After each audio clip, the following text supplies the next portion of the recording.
Once upon a time, there was a poor man who at last had no roof to shelter him and not a bite to eat. So, weary and worn, he lay down beside a little temple of the field god that stood by the roadside and fell asleep. And he dreamed that the old, white-bearded field god came out of his little shrine and said to him, "I know of a means to help you. Tomorrow the 8 immortals will pass along this road. Cast yourself down before them and plead to them." When the man awoke, he seated himself beneath the great tree beside the field, God's little temple, and waited all day long for his dream to come true. At last, when the sun had nearly sunk, 8 figures came down the road, which the beggar clearly recognized as those of the 8 immortals. 7 of them were hurrying as fast as they could, but one among them, who had a lame leg, limped along after the rest. Before him it was Li Tiaguai. The man cast himself to earth. But the lame immortal did not want to bother with him, and told him to go away. Yet the poor man would not give over pleading with him, begging that he might go with them and be one of the immortals too. "That would be impossible," said the cripple. Yet, as the poor man did not cease his prayers and would not leave him, he at last said, "Very well then, take hold of my coat." This the man did, and off they went in flying haste over paths and fields, on, and even further on. Suddenly they stood together high up on the tower of Pong Le Sham, the ghost mountain by the eastern sea. And, lo, there stood the rest of the immortals as well. But they were very discontented with the companion whom Li Tiaguai had brought along. Yet since the poor man pleaded so earnestly, they too allowed themselves to be moved, and said to him, "Very well, we will now leap down into the sea. If you follow us, you may also become an immortal." And one after another, the 7 leaped down into the sea. But when it came to the man's turn, he was frightened, and would not dare the leap. Then the cripple said to him, "If you are afraid, then you cannot become an immortal." "But what shall I do now?" wailed the man. "I am far from my home, and had no money." The cripple broke off a fragment of the battlement of the tower, and thrust it into the man's hand.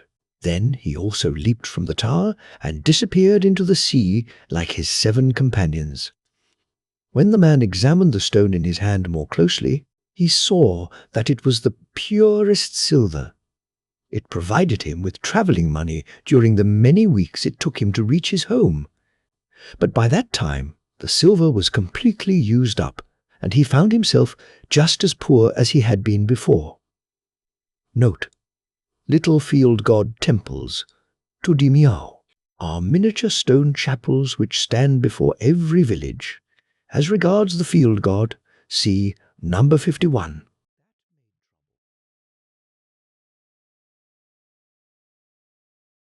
The 2 Sholas. Once upon a time there were 2 scholars. One was named Liu Chen, and the other Yuan Zhao. Both were young and handsome. One spring day, they went together into the hills of Tiantai to gather curative herbs. There they came to a little valley where peach trees blossomed luxuriantly on either side. In the middle of the valley was a cave where 2 maidens stood under the blossoming trees, one of them clad in red garments, the other in green. And they were beautiful beyond all telling. They beckoned to the scholars with their hands. "And have you come?" they asked. "We have been waiting for you overlong." Then they led them into the cave and served them with tea and wine. "I have been destined for the Lord Liu," said the maiden in the red gown, "and my sister is for the Lord Yuan." And so they were married. Every day the 2 scholars gazed at the flowers or played chess so that they forgot the mundane world completely. They only noticed that at times the peach blossoms on the trees before the cave opened, and at others that they fell from the boughs.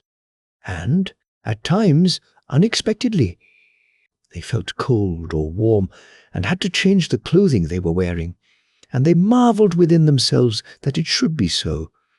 Then, one day, they were suddenly overcome by homesickness. Both maidens were already aware of it. "When our lords have once been seized with homesickness, then we may hold them no longer," said they. On the following day, they prepared a farewell banquet, gave the scholars magic wine to take along with them, and said, "We will see one another again. Now go your way." And the scholars bade them farewell with tears. When they reached home, the gates and doors had long since vanished, and the people of the village were all strangers to them. They crowded about the scholars and asked who they might be. "We are Liu Chen and Yuan de Shao. Only a few days ago we went into the hills to pick herbs." With that, a servant came hastening up and looked at them. At last he fell at Liu Chen's feet with great joy and cried, "Yes, you are really my master. Since you went away, and we had no news of any kind regarding you, some 70 years or more have passed." Thereupon he drew the scholar Liu through a high gateway, ornamented with bosses and a ring in a lion's mouth, as is the custom in the dwellings of those of high estate. And when he entered the hall, an old lady with white hair and bent back, leaning on a cane, came forward and asked, "What man is this?" "Our master has returned again," replied the servant. And then, turning to Liu, he added, "That is the mistress. She is nearly 100 years old, but fortunately is still strong and in good health." Tears of joy and sadness filled the old lady's eyes. "Since you went away among the immortals, I had thought that we should never see each other again in this life," said she. "What great good fortune that you should have returned after all." And before she had ended, the whole family, men and women, came streaming up and welcomed him in a great throng outside the hall. And his wife pointed out this one and that and said, "That is so-and-so, and this is so-and-so." At the time the scholar had disappeared, there had been only a tiny boy in his home, but a few years old, and he was now an old man of 80. He had served the empire in a high office, and had already retired to enjoy his old age in the ancestral gardens. There were 3 grandchildren, all celebrated ministers. There were more than 10 great-grandchildren, of whom 5 had already passed their examinations for the doctorate.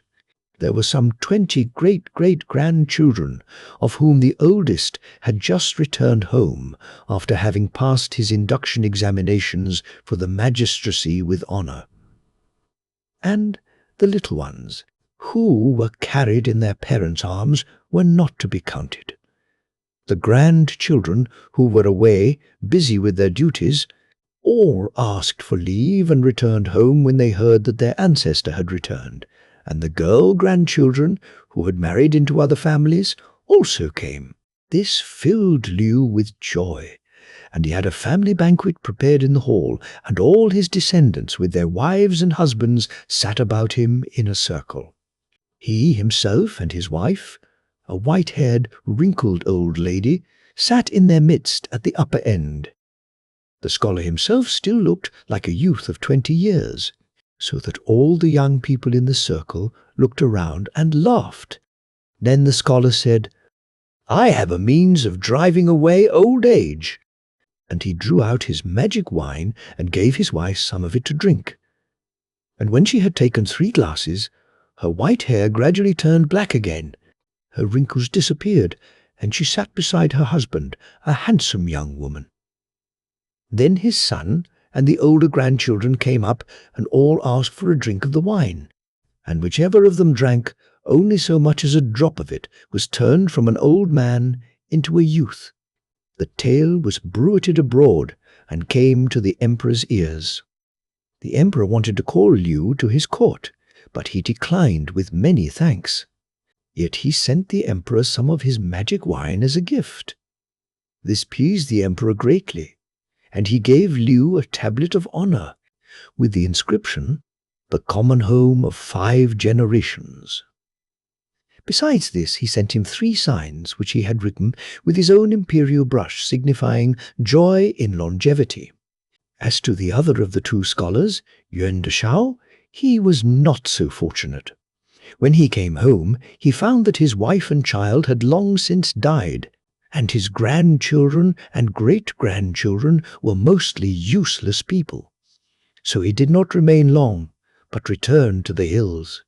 Yet Lu Chen remained for some years with his family, then taking his wife with him, went again to the Tai Hills and was seen no more. Note: this tale is placed in the reign of the Emperor Ming Dad, 5875. Its motive is that of the legend of the 7 sleepers, and is often found in Chinese fairy tales. The Miserly Farmer. Once upon a time there was a farmer who had carted pears to market. Since they were very sweet and fragrant, he hoped to get a good price for them. A bonze with a torn cap and tattered robe stepped up to his cart and asked for one. The farmer repulsed him, but the bonze did not go. Then the farmer grew angry and began to call him names. The bonze said, "You have pears by the 100 in your cart. I only ask for one. Surely that does you no great injury. Why suddenly grow so angry about it?" The bystanders told the farmer that he ought to give the bonze one of the smaller pears and let him go. But the farmer would not, and did not. An artisan saw the whole affair from his shop, and since the noise annoyed him, he took some money, bought a pear, and gave it to the bonze. The bonze thanked him and said, "One like myself, who has given up the world, must not be miserly.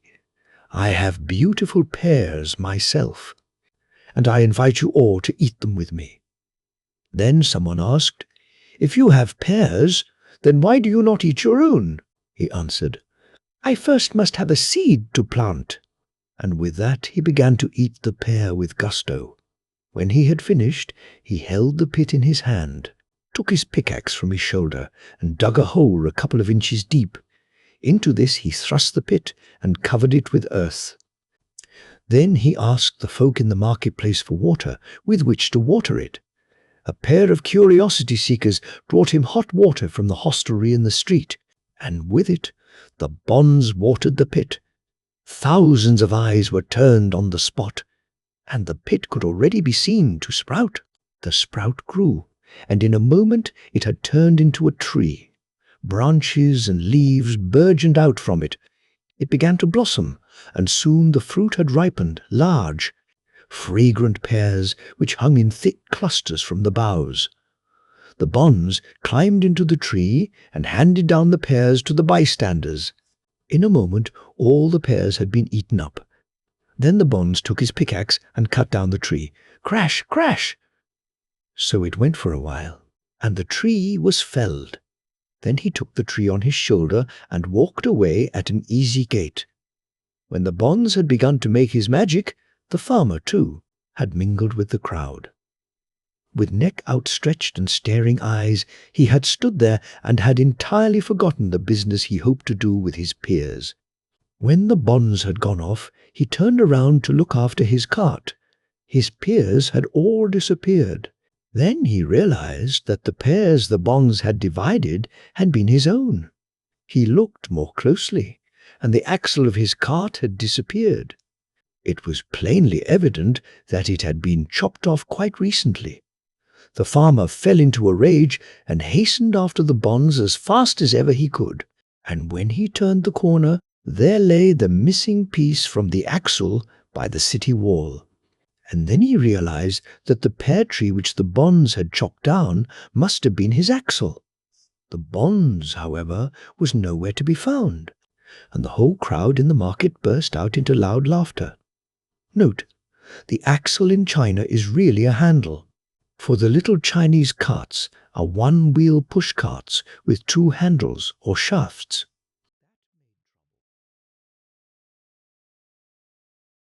Sky O Dawn. Once upon a time, there was a man who took a child to a woman in a certain village and told her to take care of him. Then he disappeared. And because the dawn was just breaking in the sky when the woman took the child into her home, she called him Sky o' Dawn. When the child was 3 years old, he would often look up to the heavens and talk with the stars. One day he ran away, and many months passed before he came home again. The woman gave him a whipping. But he ran away again, and did not return for a year.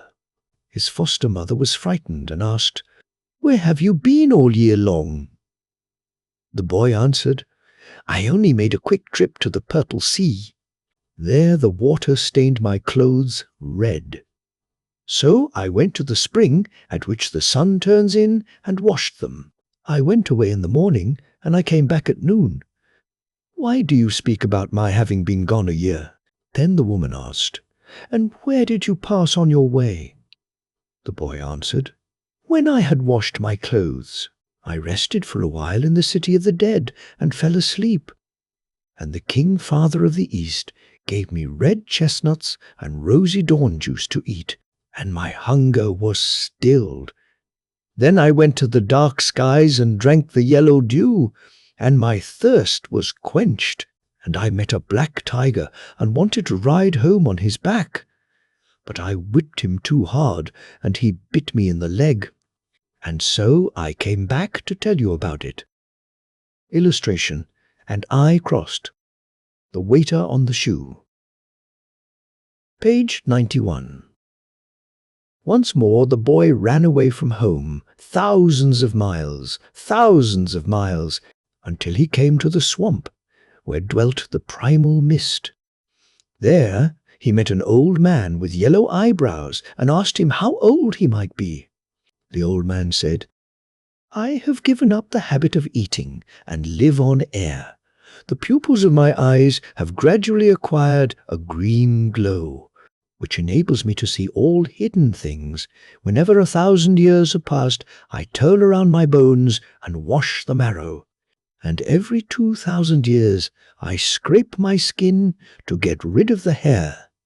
I have already washed my bones thrice and scraped my skin 5 times.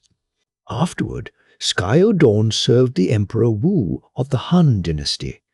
The emperor, who was fond of the magic arts, was much attached to him. One day he said to him, "I wish that the empress might not grow old. Can you prevent it?" Sky o' Dawn answered, "I know of only one means to keep from growing old." The emperor asked what herbs one had to eat. Sky o' Dawn replied, "In the northeast grow the mushrooms of life. There is a 3-legged crow in the sun who always wants to get down and eat them, but the sun god holds his eyes shut and does not let him get away. If human beings eat them, they become immortal. When animals eat them, they grow stupefied." "And how do you know this?" asked the emperor. "When I was a boy, I once fell into a deep well, from which I could not get out for many decades. And down there was an immortal who led me to this herb. But one has to pass through a red river whose water is so light that not even a feather can swim on it. Everything that touches its surface sinks to the depths. But the man pulled off one of his shoes and gave it to me. And I crossed the water on the shoe, picked the herb and ate it. Those who dwell in that place weave mats of pearls and precious stones. They led me to a spot before which hung a curtain of delicate coloured skin, and they gave me a pillow carved of black jade, on which were graven sun and moon, clouds and thunder. They covered me with a dainty coverlet spun of the hair of 100 gnats. A cover of that kind is very cool and refreshing in summer. I felt of it with my hands, and it seemed to be formed of water, but when I looked at it more closely, it was pure light. Once the emperor called together all his magicians in order to talk with them about the fields of the blessed spirits. Sky o' Dawn was there too, and said, Once I was wandering about the North Pole, and I came to the Fire Mirror Mountain. There neither sun nor moon shines, but there is a dragon who holds a fiery mirror in his jaws in order to light up the darkness. On the mountain is a park, and in the park is a lake. By the lake grows the glimmer stalk grass, which shines like a lamp of gold. If you pluck it and use it for a candle, you can see all things visible, and the shapes of the spirits as well. It even illuminates the interior of a human being. Once Skyodorn went to the east, into the country of the fortunate clouds, and he brought back with him from that land a steed of the gods, 9 feet high. The emperor asked him how he had come to find it. So he told him. The Queen Mother of the West had him harnessed to her wagon when she went to visit the King Father of the East. The steed was staked out in the field of the mushrooms of life, but he trampled down several hundred of them.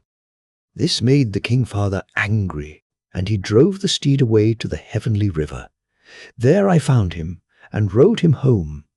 I rode 3 times around the sun, because I had fallen asleep on the steed's back. And then, before I knew it, I was here. This steed can catch up with the sun's shadow. When I found him, he was quite thin and as sad as an aged donkey. So I mowed the grass of the country of the fortunate clouds, which grows once every 2,000 years on the mountain of the 9 springs, and fed it to the horse, and that made him lively again. The emperor asked what sort of a place the country of the fortunate clouds might be. Sky. Odorn answered, There is a great swamp there. The people prophesy fortune and misfortune by the air and the clouds. If good fortune is to befall a house, clouds of 5 colors form in the rooms, which alight on the grass and trees and turn into a colored dew. This dew tastes as sweet as cider. The emperor asked whether he could obtain any of this dew. Sky. Odorn replied, My steed could take me to the place where it falls 4 times in the course of a single day. And sure enough, he came back by evening, and brought along dew of every color in a crystal flask.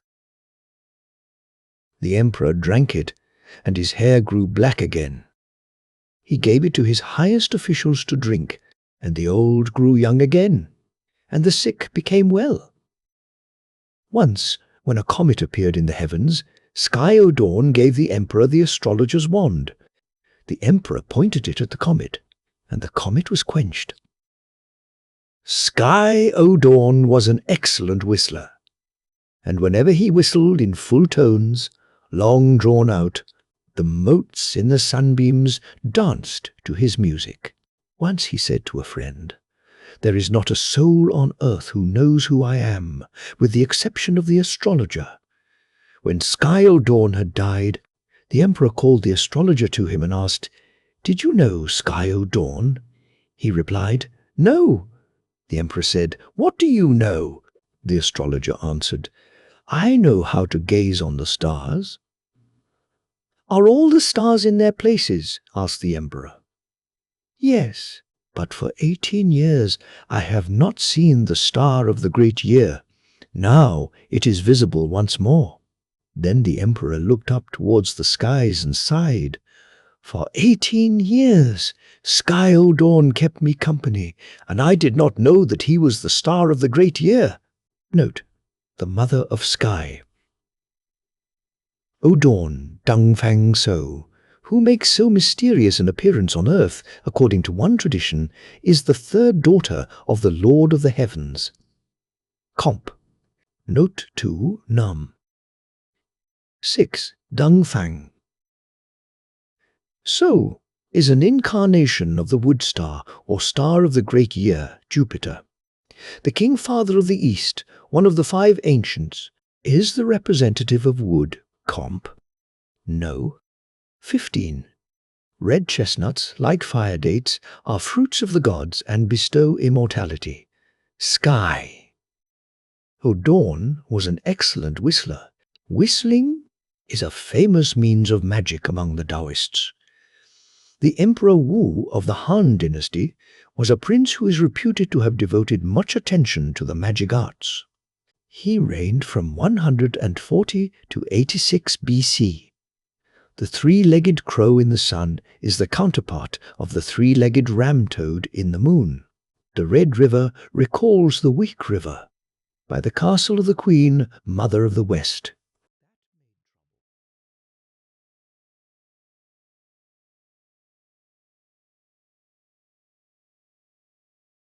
In the days of King Mu of Dishu, a magician came out of the uttermost west, who could walk through water and fire and pass through metal and stone.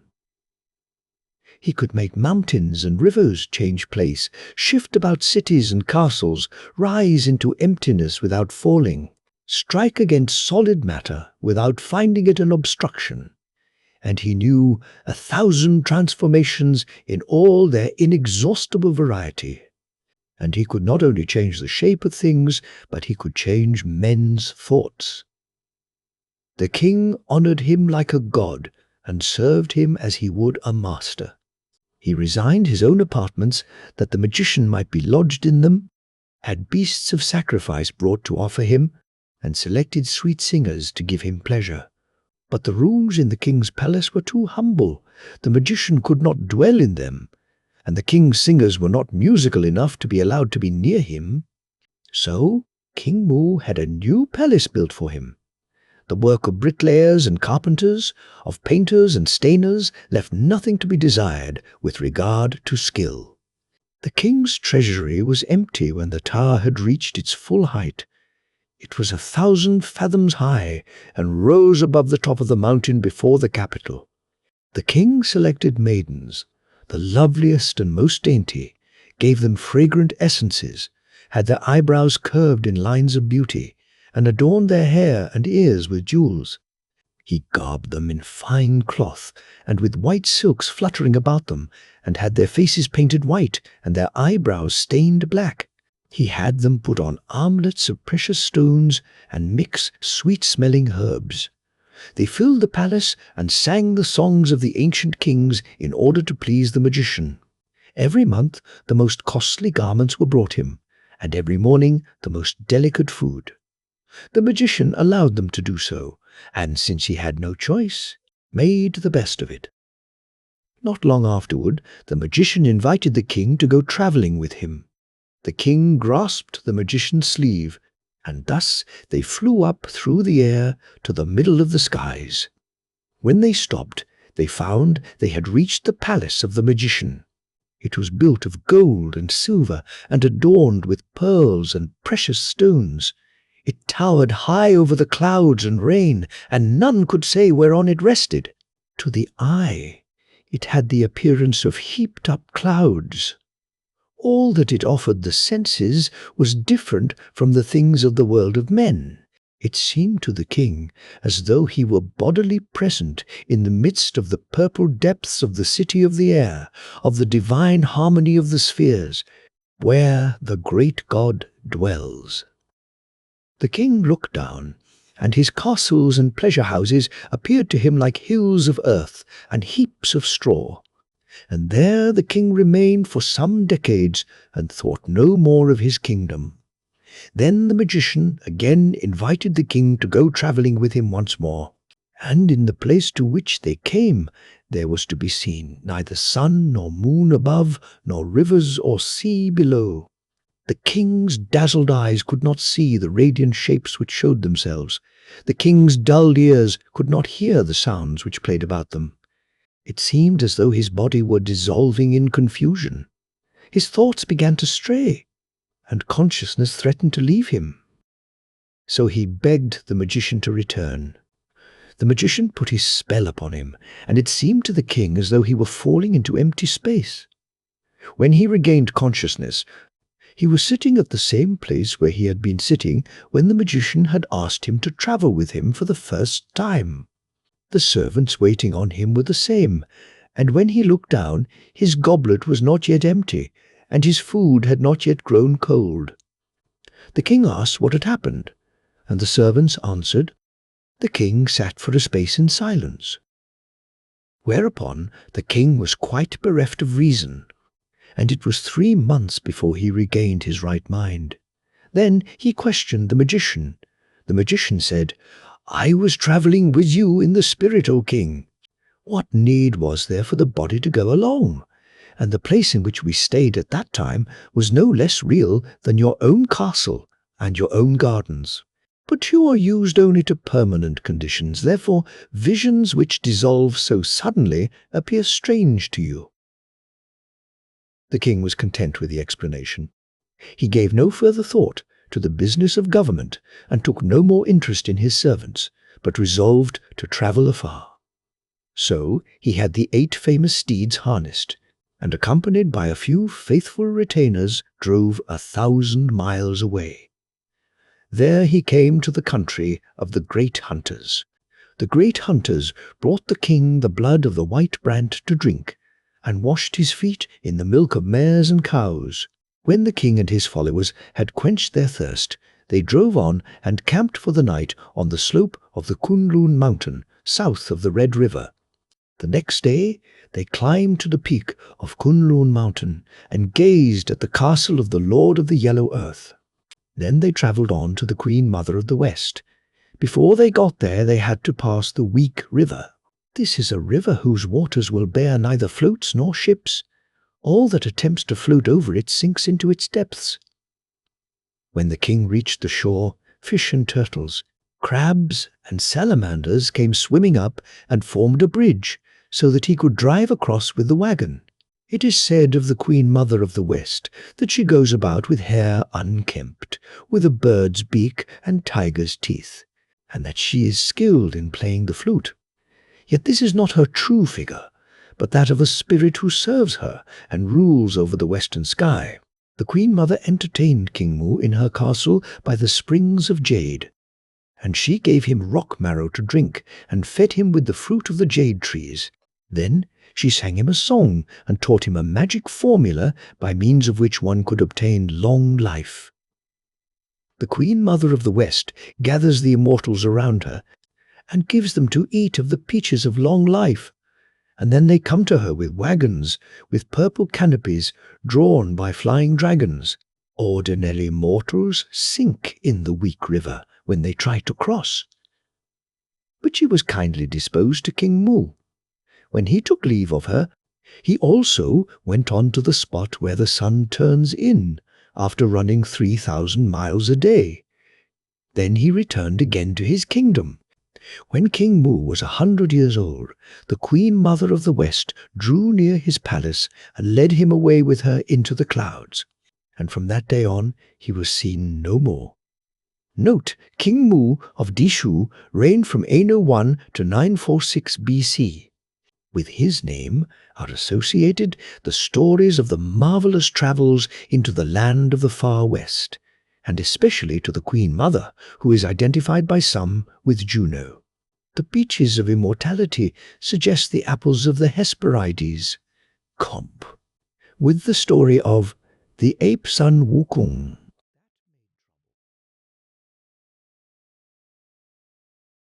The king of Huainan. The king of Huainan was a learned man of the Han dynasty. Since he was of the blood royal, the emperor had given him a kingdom in fee. He cultivated the society of scholars, could interpret signs and foretell the future.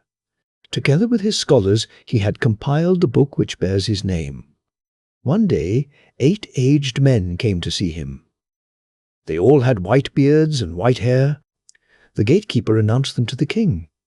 The king wished to try them, so he sent back the gatekeeper to put difficulties in the way of their entrance. The latter said to them, "Our king is striving to learn the art of immortal life. You gentlemen are old and feeble. How can you be of aid to him? It is unnecessary for you to pay him a visit." The 8 old men smiled and said, "Oh, and are we too old to suit you? Well, Then we will make ourselves young." And before they had finished speaking, they had turned themselves into boys of 14 and 15, with hair knots as black as silk and faces like peach blossoms. The gatekeeper was frightened, and at once informed the king of what had happened. When the king heard it, he did not even take time to slip into his shoes, but hurried out barefoot to receive them.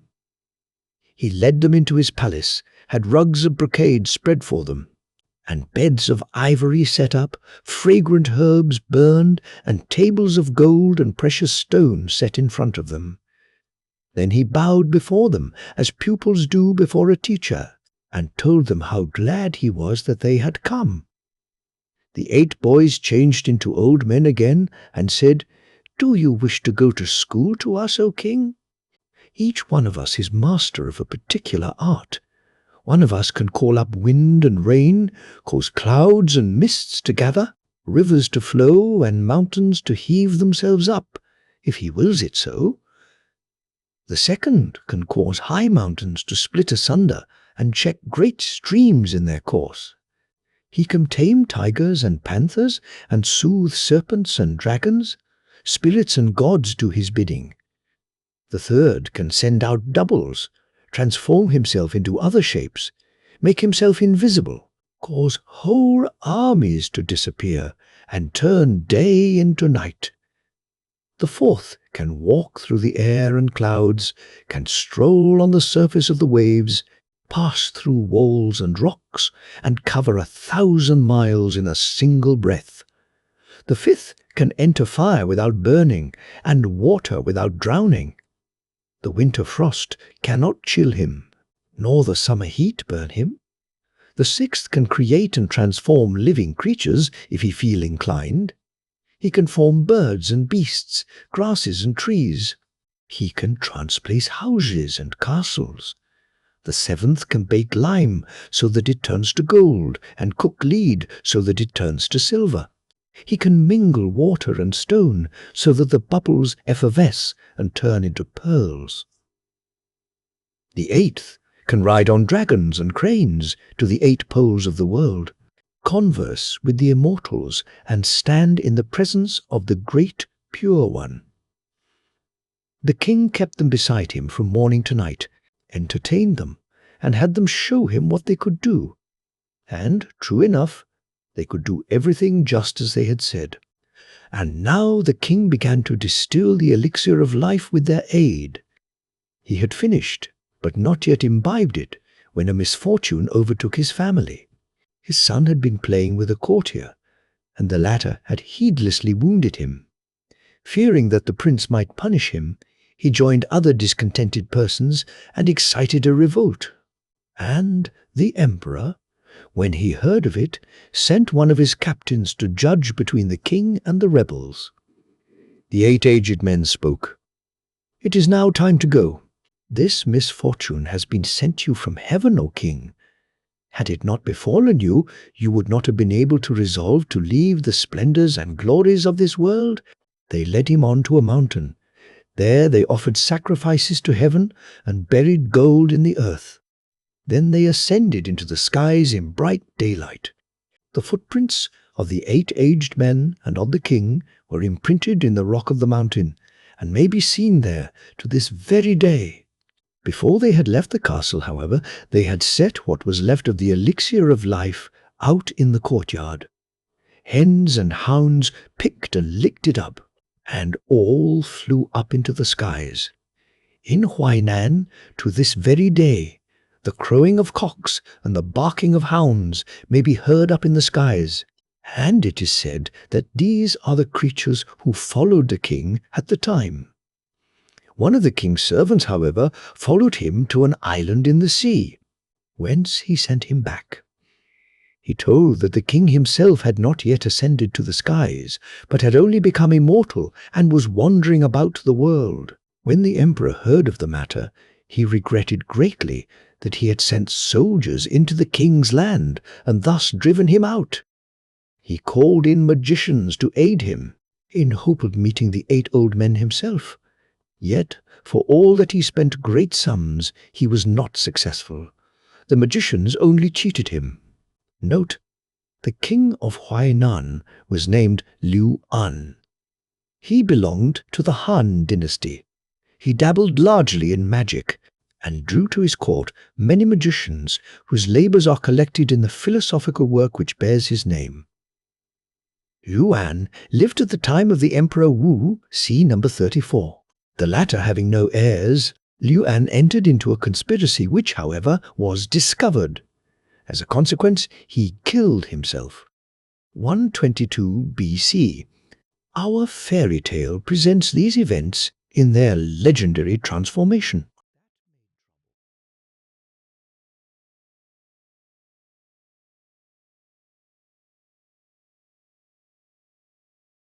Once upon a time, there was a man who went by the name of Old Dishang. He lived in the country near Yangzhou as a gardener. His neighbor, named Sir Wei, held an official position in Yangzhou. Sir Wei had decided that it was time for his daughter to marry, so he sent for a matchmaker and commissioned her to find a suitable husband. Old Dishang heard this and was pleased. He prepared food and drink, entertained the matchmaker, and told her to recommend him as a husband. But the old matchmaker went off scolding. The next day he invited her to dinner again and gave her money. Then the old matchmaker said, "You do not know what you wish. Why should a gentleman's beautiful daughter condescend to marry a poor old gardener like yourself? Even though you had money to burn, your white hair would not match her black locks. Such a marriage is out of the question." But old Zhang did not cease to entreat her. "Make an attempt, just one attempt, to mention me. If they will not listen to you, then I must resign myself to my fate." The old matchmaker had taken his money, so she could not well refuse, and though she feared being scolded, she mentioned him to Sir Wei. He grew angry and wanted to throw her out of the house. "I knew you would not thank me," said she, but the old man urged it so that I could not refuse to mention his intention. "Tell the old man that if this very day he brings me 2 white jade stones and 400 ounces of yellow gold, then I will give him my daughter's hand in marriage." But he only wished to mock the old man's folly, for he knew that the latter could not give him anything of the kind. The matchmaker went to old Dishang and delivered the message, and he made no objection, but at once brought the exact quantity of gold and jewels to Sir Wei's house. The latter was very much frightened, and when his wife heard of it, she began to weep and wail loudly. But the girl encouraged her mother. "My father has given his word now and cannot break it. I will know how to bear my fate." So, sir, Wei's daughter was married to old Dishang. But even after the wedding, the latter did not give up his work as a gardener. He spaded the field and sold vegetables as usual, and his wife had to fetch water and build the kitchen fire herself. But she did her work without false shame. And, though her relatives reproached her, she continued to do so. Once, an aristocratic relative visited Sir Wei and said, "If you had really been poor, were there not enough young gentlemen in the neighborhood for your daughter? Why did you have to marry her to such a wrinkled old gardener? Now that you have thrown her away, so to speak, it would be better if both of them left this part of the country." Then, sir, we prepared a banquet and invited his daughter and old Dishang to visit him. When they had had sufficient to eat and drink, he allowed them to get an inkling of what was in his mind. Said old Dishang, "I have only remained here because I thought you would long for your daughter. But since you are tired of us, I will be glad to go. I have a little country house back in the hills, and we will set out for it early tomorrow morning." The following morning, at break of dawn, old Zhang came with his wife to say farewell. "Sir," we said, "should we long to see you at some later time, my son can make inquiries." Old Shang placed his wife on a donkey and gave her a straw hat to wear. He himself took his staff and walked after, A few years passed without any news from either of them. Then, "Sir?" We and his wife felt quite a longing to see their daughter and sent their son to make inquiries. When the latter got back in the hills, he met a ploughboy who was ploughing with 2 yellow steers. He asked him, "Where is old Jung's country house?" The ploughboy left the plough in the harrow, bowed and answered, "You have been a long time coming, sir. The village is not far from here. I will show you the way."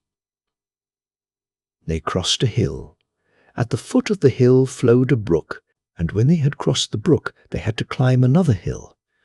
Gradually the landscape changed. From the top of the hill could be seen a valley, level in the middle, surrounded by abrupt crags and shaded by green trees, among which houses and towers peeped forth. This was the country house of old Chung. Before the village flowed a deep brook full of clear blue water. They passed over a stone bridge and reached the gate.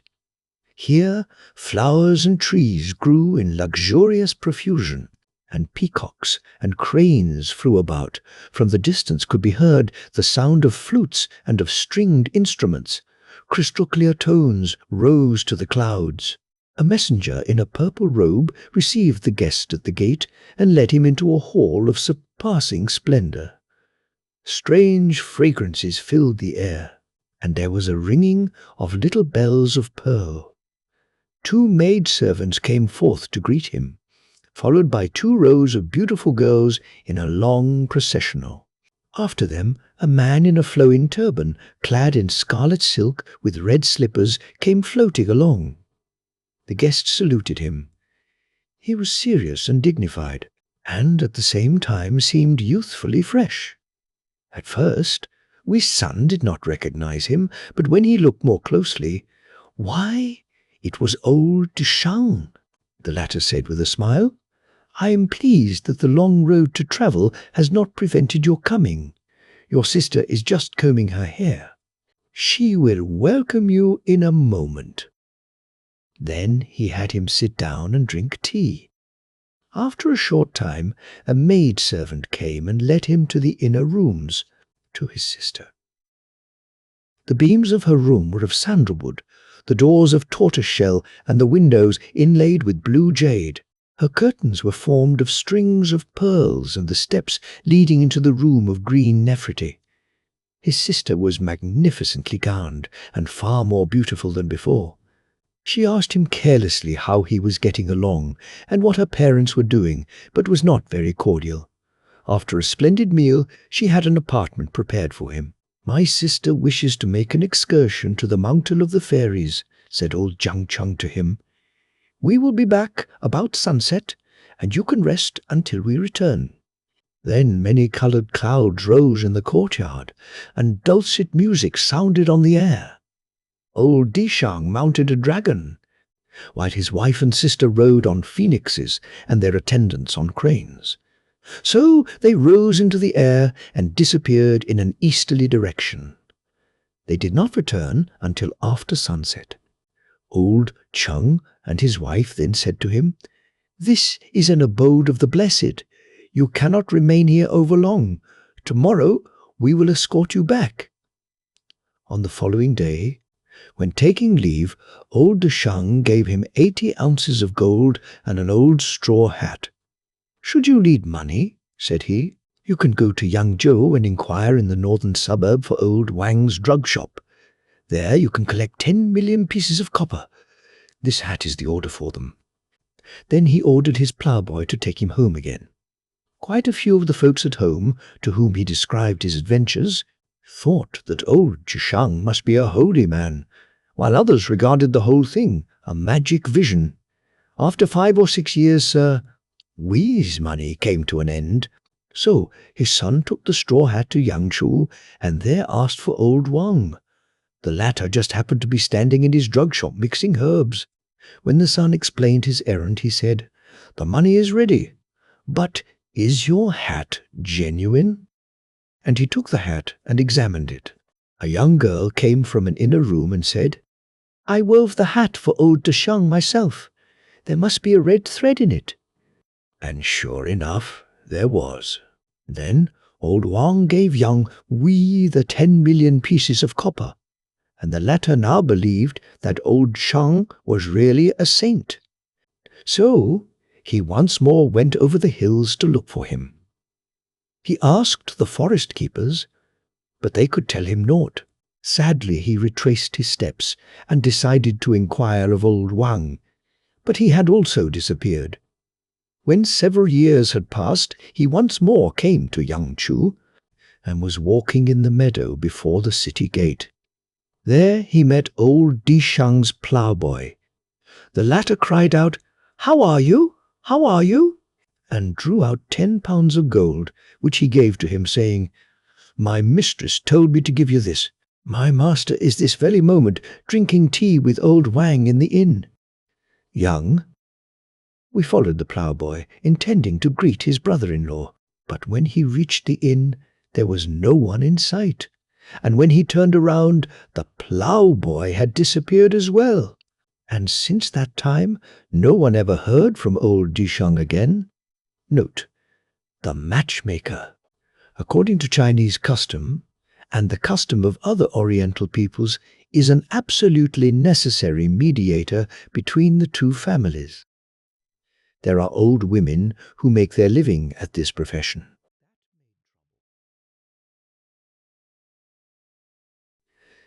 The Kindly Magician. Once upon a time, there was a man named Du Zichun. In his youth he was a spendthrift and paid no heed to his property. He was given to drink and idling. When he had run through all his money, his relatives cast him out. One winter day he was walking barefoot about the city, with an empty stomach and torn clothes. Evening came on, and still he had not found any food. Without end or aim he wandered about the marketplace.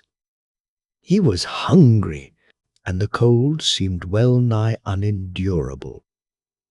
So he turned his eyes upward and began to lament aloud.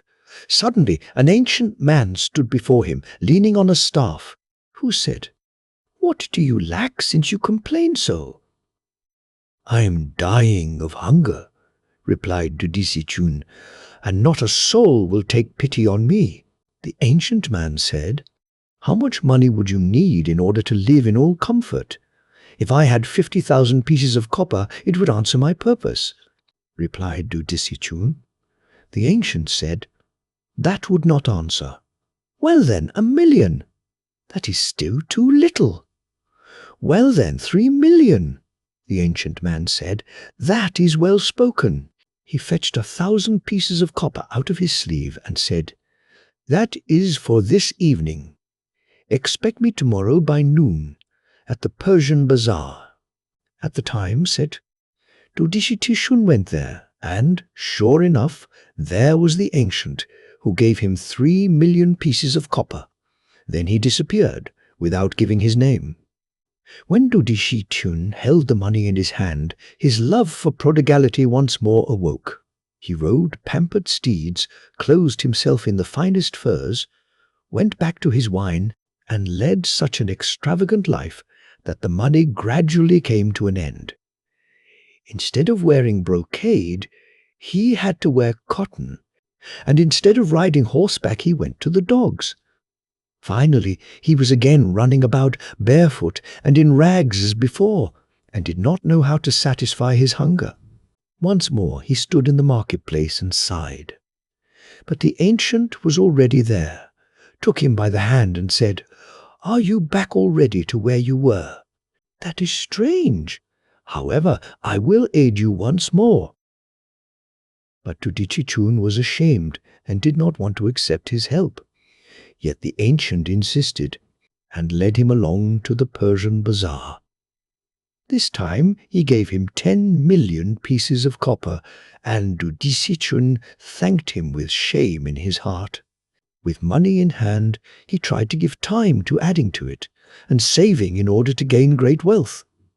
But, as is always the case, it is hard to overcome ingrown faults. Gradually he began to fling his money away again, and gave free rein to all his desires. And once more his purse grew empty, In a couple of years he was as poor as ever he had been. Then he met the ancient the third time, but was so ashamed of himself that he hid his face when he passed him. The ancient seized his arm and said, "Where are you going? I will help you once more. I will give you 30 million. But if then you do not improve, you are past all aid." Full of gratitude, Dudishi Chun bowed before him and said, "In the days of my poverty, my wealthy relatives did not seek me out. You alone have thrice aided me. The money you give me today shall not be squandered, that I swear. But I will devote it to good works in order to repay your great kindness. And when I have done this, I will follow you, if needs be through fire and through water." The ancient replied, "That is right. When you have ordered these things, ask for me in the temple of Lhotse beneath the 2 mulberry trees." Dudishi Tushin took the money and went to Yangchu. There he bought 100 acres of the best land and built a lofty house with many hundreds of rooms on the highway. And there he allowed widows and orphans to live. Then he bought a burial place for his ancestors and supported his needy relations. Countless people were indebted to him for their livelihood. When all was finished, he went to inquire after the ancient in the temple of Lhotse. The ancient was sitting in the shade of the mulberry trees blowing the fruit. He took Dudishi Chun along with him to the cloudy peaks of the holy mountains of the west. When they had gone some 40 miles into the mountains, he saw a dwelling, fair and clean. It was surrounded by many colored clouds, and peacocks and cranes were flying about it. Within the house was a herb oven 9 feet high. The fire burned with a purple flame, and its glow leaped along the walls. 9 fairies stood at the oven, and a green dragon and a white tiger crouched beside it. Evening came. The ancient was no longer clad like an ordinary man, but wore a yellow cap and wide flowing garments. He took 3 pellets of the white stone, put them into a flagon of wine, and gave them to Dudishi Chun to drink. He spread out a tiger skin against the western wall of the inner chamber, and bade Dudishi Chun sit down on it, with his face turned toward the east. Then he said to him, "Now beware of speaking a single word, no matter what happens to you, whether you encounter powerful gods, or terrible demons, wild beasts or ogres, or all the tortures of the netherworld, or even if you see your own relatives suffer, for all these things are only deceitful images. They cannot harm you. Think only of what I have said, and let your soul be at rest." And when he had said this, the ancient disappeared. Then Dudishi Chun saw only a large stone jug full of clear water standing before him. Fairies, dragon, and tiger had all vanished. Suddenly he heard a tremendous crash, which made heaven and earth tremble. A man towering more than 10 feet in height appeared. He called himself the Great Captain, and he and his horse were covered with golden armor.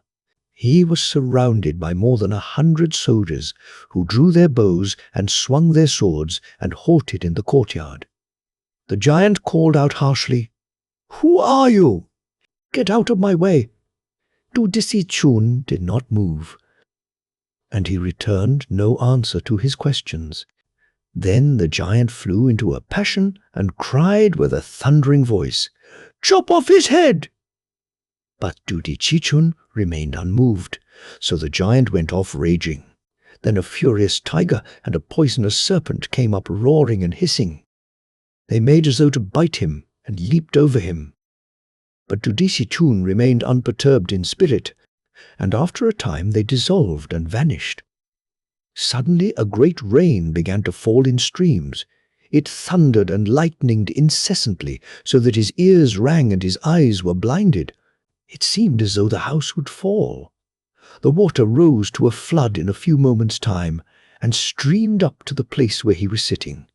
But Dudishi Chun remained motionless and paid no attention to it. And after a time, The water receded. Then came a great demon with the head of an ox. He set up a kettle in the middle of the courtyard, in which bubbled boiling oil. He caught Tudishun by the neck with an iron fork and said, "If you will tell me who you are, I will let you go." Tudishun shut his eyes and kept silent. Then the demon picked him up with the fork and flung him into the kettle. He withstood the pain, and the boiling oil did not harm him. Finally, the demon dragged him out again and drew him down the steps of the house before a man with red hair and a blue face who looked like the prince of the nether world. The latter cried, "Drag in his wife!" After a time, Tudishichun's wife was brought on in chains. Her hair was torn, and she wept bitterly.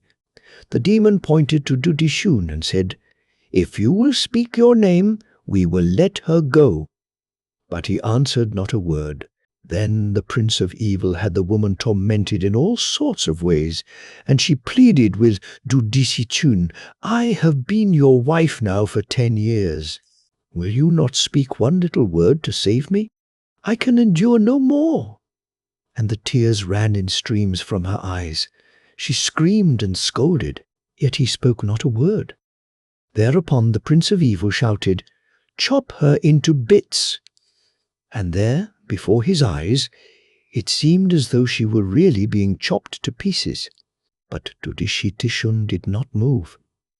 "The scoundrel's measure is full," cried the prince of evil. "He shall dwell no longer among the living. Off with his head." And so they killed him. And it seemed to him that his soul fled his body. The ox-headed demon dragged him down into the nether regions, where he tasted all the tortures in turn. But Tudishitun remembered the words of the ancient, and the tortures too seemed bearable. So he did not scream and said not a word. Now he was once more dragged before the prince of evil. The latter said, "As punishment for his obstinacy, this man shall come to earth again in the shape of a woman." The demon dragged him to the wheel of life, and he returned to earth in the shape of a girl. He was often ill, had to take medicine continually, and was pricked and burned with hot needles, yet he never uttered a sound. Gradually he grew into a beautiful maiden. But since he never spoke, he was known as the dumb maid. A scholar finally took him for his bride, and they lived in peace and good fellowship. And a son came to them who, in the course of 2 years, was already beyond measure, wise and intelligent. One day the father was carrying the son on his arm. He spoke jestingly to his wife and said, "When I look at you, it seems to me that you are not really dumb. Won't you say one little word to me? How delightful it would be if you were to become my speaking rose." The woman remained silent. No matter how he might coax and try to make her smile, she would return no answer. Then his features changed. "If you will not speak to me, it is a sign that you scorn me, and in that case your son is nothing to me either." And with that he seized the boy and flung him against the wall. But since Tudishitishun loved this little boy so dearly, he forgot the ancient's warning and cried out, "Oh, oh!" And, before the cry had died away, Tudishitishun awoke as though from a dream and found himself seated in his former place. The ancient was there as well. It must have been about the 5th hour of the night. Purple flames rose wildly from the oven and flared up to the sky. The whole house caught fire and burned like a torch. "You have deceived me," cried the ancient. Then he seized him by the hair and thrust him into the jug of water, and in a minute the fire went out. The ancient spoke. "You overcame joy and rage, grief and fear, hate and desire, it is true. But love you had not driven from your soul. Had you not cried out when the child was flung against the wall? Then my elixir would have taken shape, and you would have attained immortality. But in the last moment, you failed me. Now it is too late. Now I can begin brewing my elixir of life once more from the beginning, and you will remain a mere mortal man." Dudishi Tish saw that the oven had burst, and that instead of the philosopher's stone, it held only a lump of iron. The ancient man cast aside his garments and chopped it up with a magic knife. Dudishi Chun took leave of him and returned to Yangchu, where he lived in great affluence. In his old age, he regretted that he had not completed his task. He once more went to the mountain to look for the ancient, but the ancient had vanished without leaving a trace. Note, the pieces of copper are the ancient Chinese copper coins, with a hole in the middle, usually hung on strings to the number of 500 or 1,000. Money had a greater purchasing value in ancient China, however, than in the China of today, the Persian bazaar. During the reign of the Tang dynasty, China maintained an active intercourse with the West, traces of which are at present being investigated in Central Asia. At that time, Persian bazaars were no novelty in the city of Xianfu, then the capital. Herb oven, a tripod kettle used for brewing the elixir of life, with which the fairies, dragon and tiger, both the last-mentioned star incarnations, are connected. In order to prepare the elixir, the master must have absolute endurance. It is for this reason that he had placed Du Ji Chun in his debt by means of kindness. The yellow cap which the master wears is connected with the teachings of the yellow ancient comp. W? No. 15. The prince of the nether world, Yan Wang or Yan Lo Wang, is the Indian god Yama. There are in all 10 princes of the netherworld, of whom the 5th is the highest and most feared. Obstinacy. Literally, his real offense is reticence, or the keeping secret of a thing. This quality belongs to the yin, the dark or feminine principle, and determines Dudishi Chun's reappearance on earth as a woman. Purple flames rose wildly from the oven, though Dudishi Chun had overcome his other emotions so that fear and terror did not affect him. Love, and love in its highest form, mother love, still remained in him. This love created the flames which threatened to destroy the building. The highest point in Taoism, as in Buddhism, is, however, the absolute negation of all feeling, nature, and animal tales.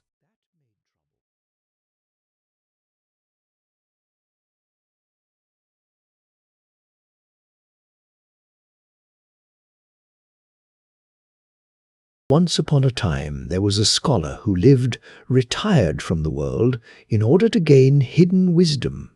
He lived alone and in a secret place, and all about the little house in which he dwelt he had planted every kind of flower, and bamboos and other trees.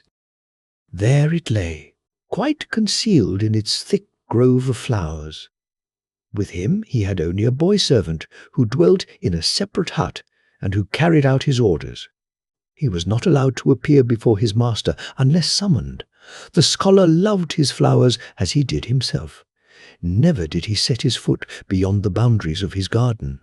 It chanced that once there came a lovely spring evening.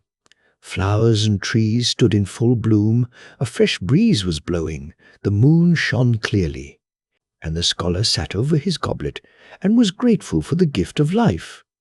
Suddenly he saw a maiden in dark garments come tripping up in the moonlight. She made a deep courtesy, greeted him and said, "I am your neighbor. We are a company of young maids who are on our way to visit the 18 aunts. We should like to rest in this court for a while, and therefore ask your permission to do so."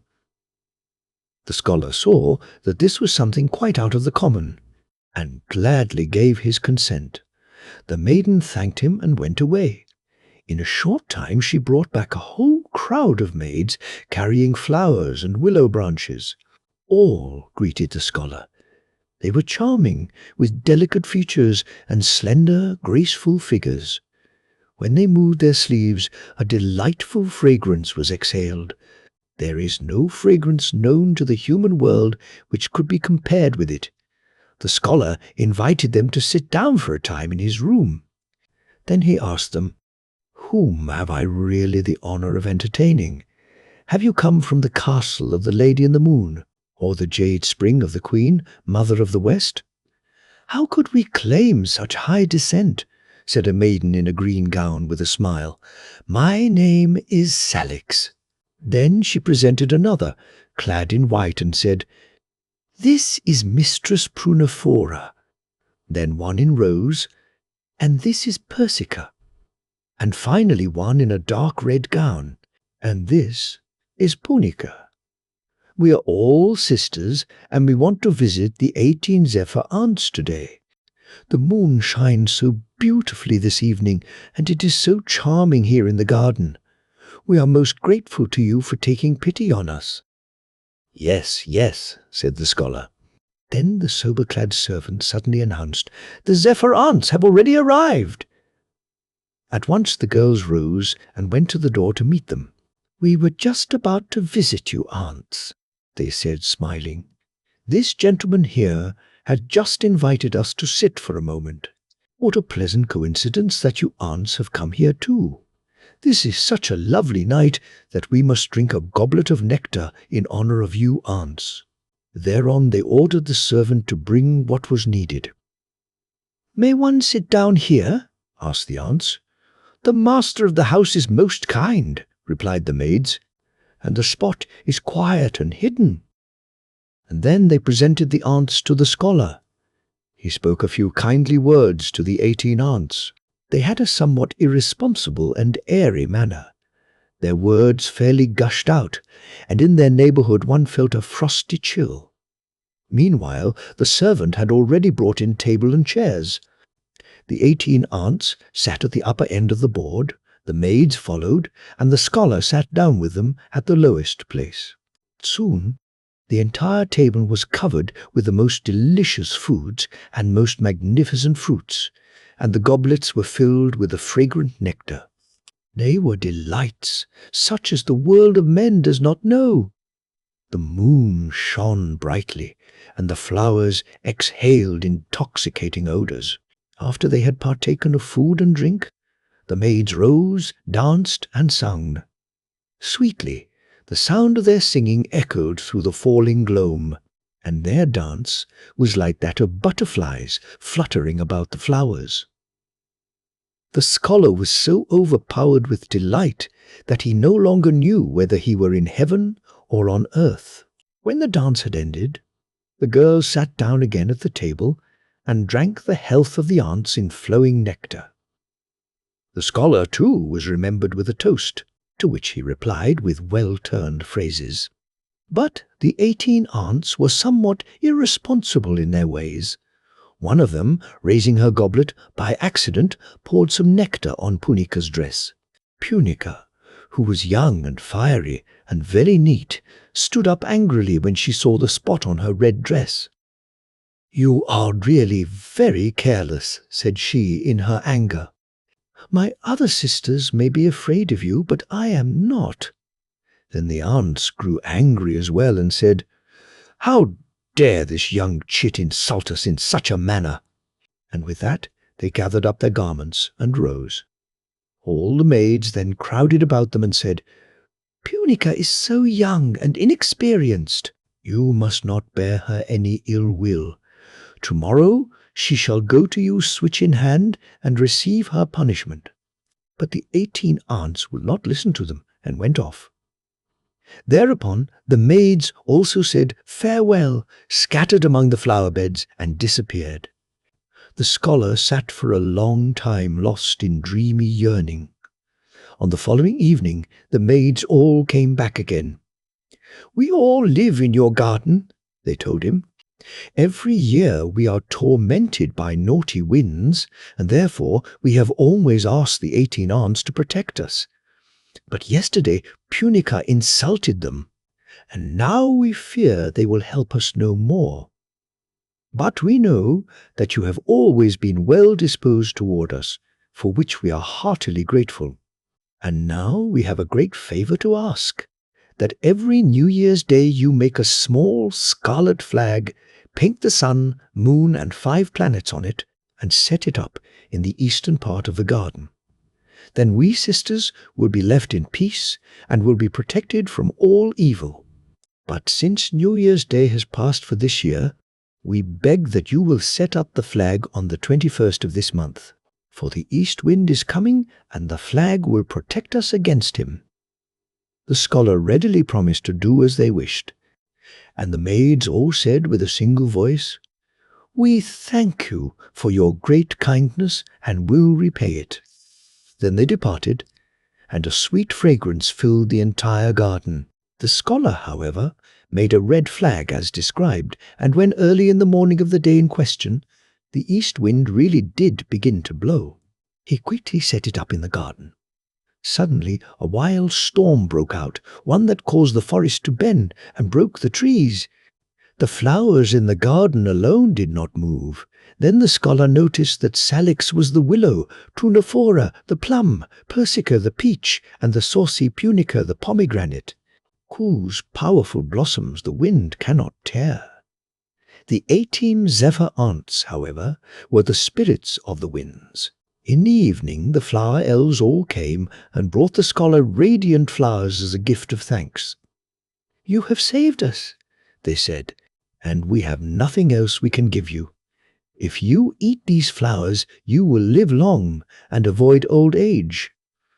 And if you, in turn, will protect us every year, then we sisters too will live long." The scholar did as they told him and ate the flowers, and his figure changed and he grew young again like a youth of 20. And in the course of time he attained the hidden wisdom and was placed among the immortals. Note: Salix, the names of the flower elves, are given in the Chinese as family names, whose sound suggests the flower names without exactly using them. In the translation, the play on words is indicated by the Latin names, zephyr aunts. In Chinese, the name given the aunt is feng, which in another stylization means wind.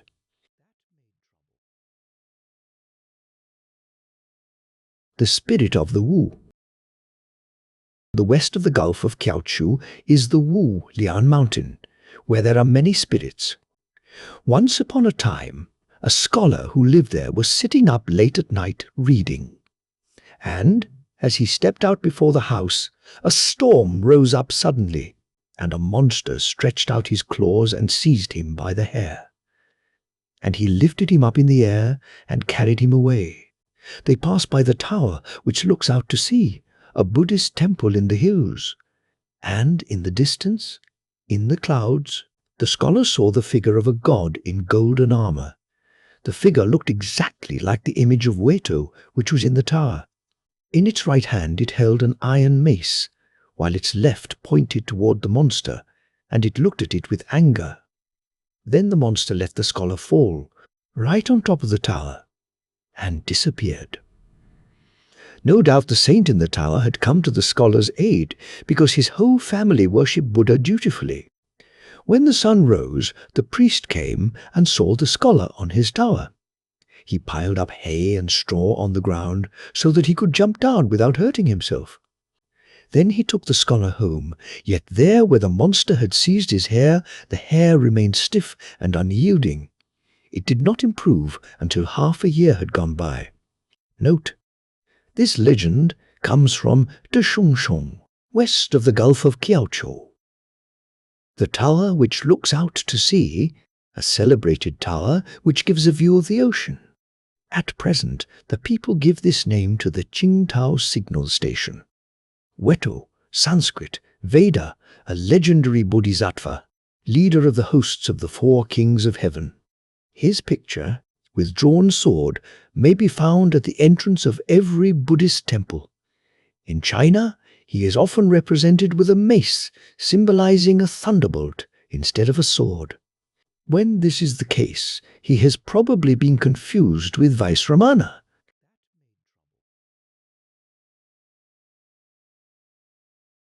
The king of the ants. Once upon a time there was a scholar who wandered away from his home and went to Emmet village. There stood a house which was said to be haunted. Yet it was beautifully situated and surrounded by a lovely garden, so the scholar hired it. One evening he was sitting over his books when several hundred knights suddenly came galloping into the room. They were quite tiny, and their horses were about the size of flies. They had hunting falcons and dogs about as large as gnats and fleas.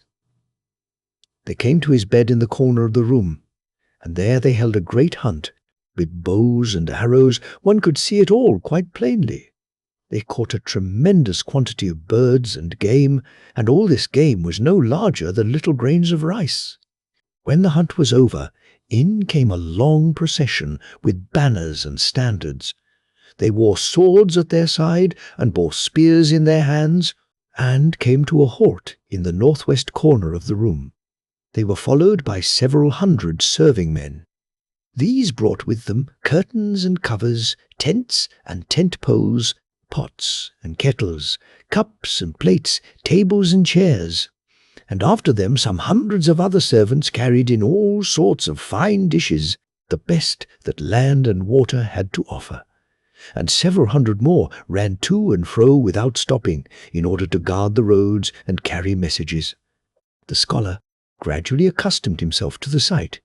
Although the men were so very small, he could distinguish everything quite clearly. Before long, a bright-coloured banner appeared. Behind it rode a personage wearing a scarlet hat and garments of purple. He was surrounded by an escort of several thousands. Before him went runners with whips and rods to clear the way. Then a man wearing an iron helmet and with a golden axe in his hand cried out in a loud voice, "His Highness is graciously pleased to look at the fish in the purple lake." Whereupon the one who wore the scarlet hat got down from his horse, and, followed by a retinue of several hundred men, approached the saucer which the scholar used for his writing ink. Tents were put up on the edge of the saucer, and a banquet was prepared. A great number of guests sat down to the table. Musicians and dancers stood ready. There was a bright confusion of mingled garments of purple and scarlet, crimson and green. Pipes and flutes, fiddles and cymbals sounded, and the dancers moved in the dance. The music was very faint, and yet its melodies could be clearly distinguished. All that was said, too, the table talk and orders, questions and calls, could be quite distinctly heard. After 3 courses, he who wore the scarlet hat said, "Quick, make ready the nets and lines for fishing." And at once nets were thrown out into the saucer which held the water in which the scholar dipped his brush.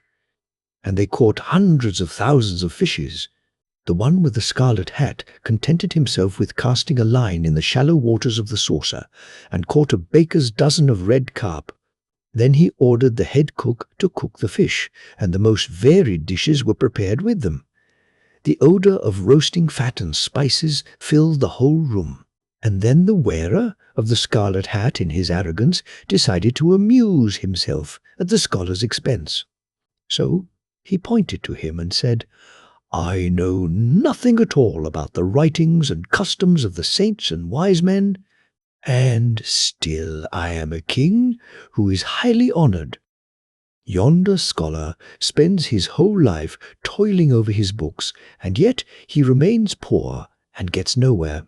If he could make up his mind to serve me faithfully as one of my officials, I might allow him to partake of our meal." This angered the scholar, and he took his book and struck at them, and they all scattered, wriggling and crawling out of the door. He followed them and dug up the earth in the place where they had disappeared, and there he found an ant's nest as large as a barrel, in which countless green ants were wriggling around. So he built a large fire and smoked them out. Note, this charming tale is taken from the Tang Dai Tsung Shu. The Little Hunting Dog. Once upon a time, in the city of Shanxi, there lived a scholar who found the company of others too noisy for him. So he made his home in a Buddhist temple. Yet he suffered because there were always so many gnats and fleas in his room that he could not sleep at night. Once he was resting on his bed after dinner, when suddenly 2 little knights with plumes in their helmets rode into the room. They might have been 2 inches high, and rode horses about the size of grasshoppers. On their gauntleted hands they held hunting falcons as large as flies. They rode about the room with great rapidity. The scholar had no more than set eyes on them when a third entered, clad like the others, but carrying a bow and arrows and leading a little hunting dog the size of an ant with him.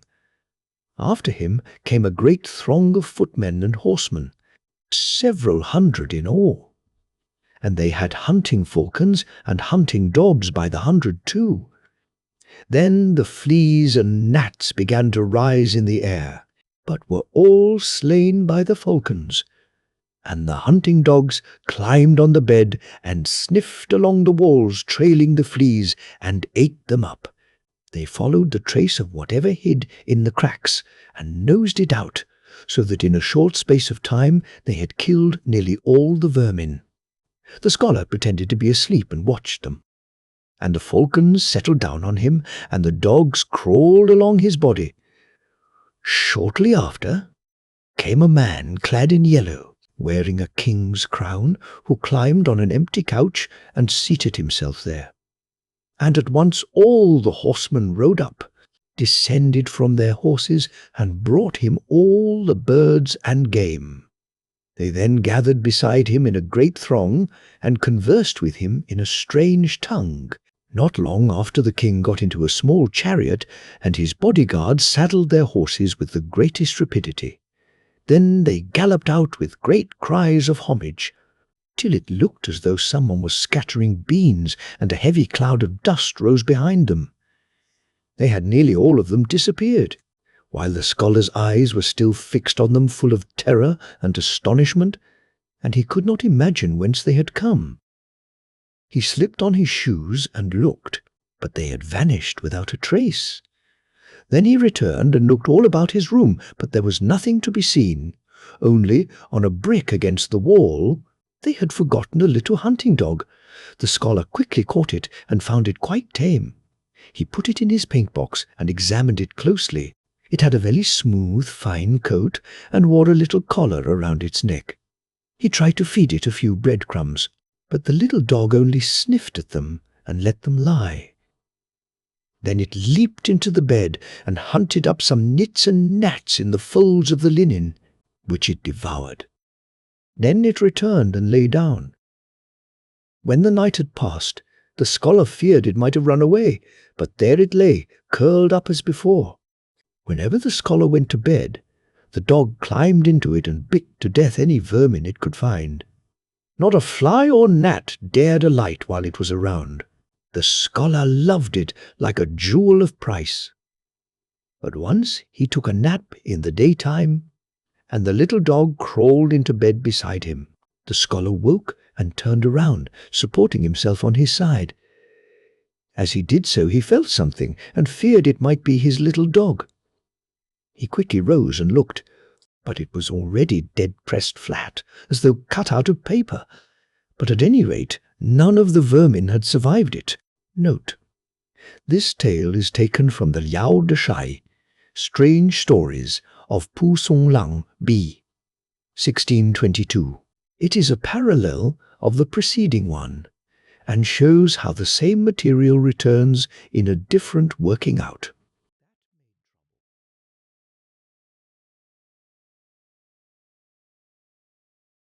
The Dragon After His Winter Sleep.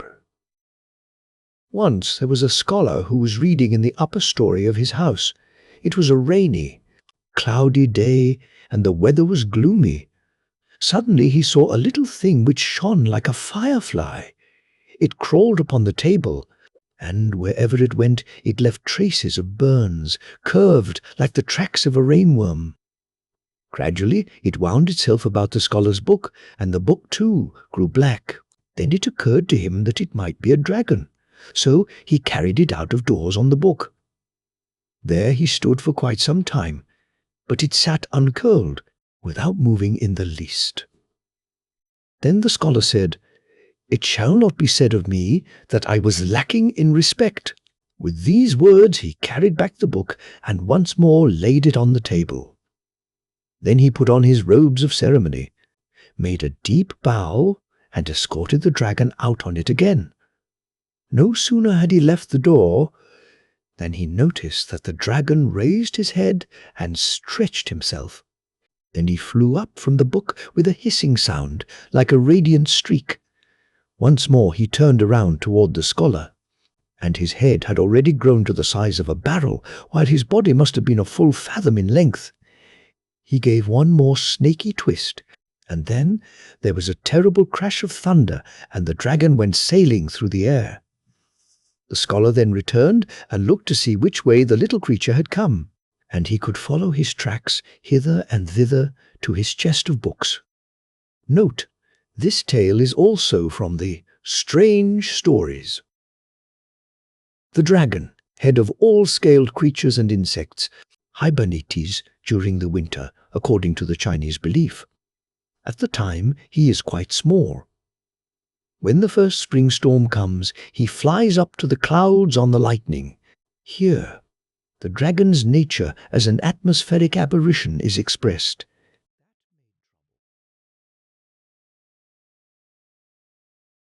The spirits of the Yellow River are called Dai Wang, Great King.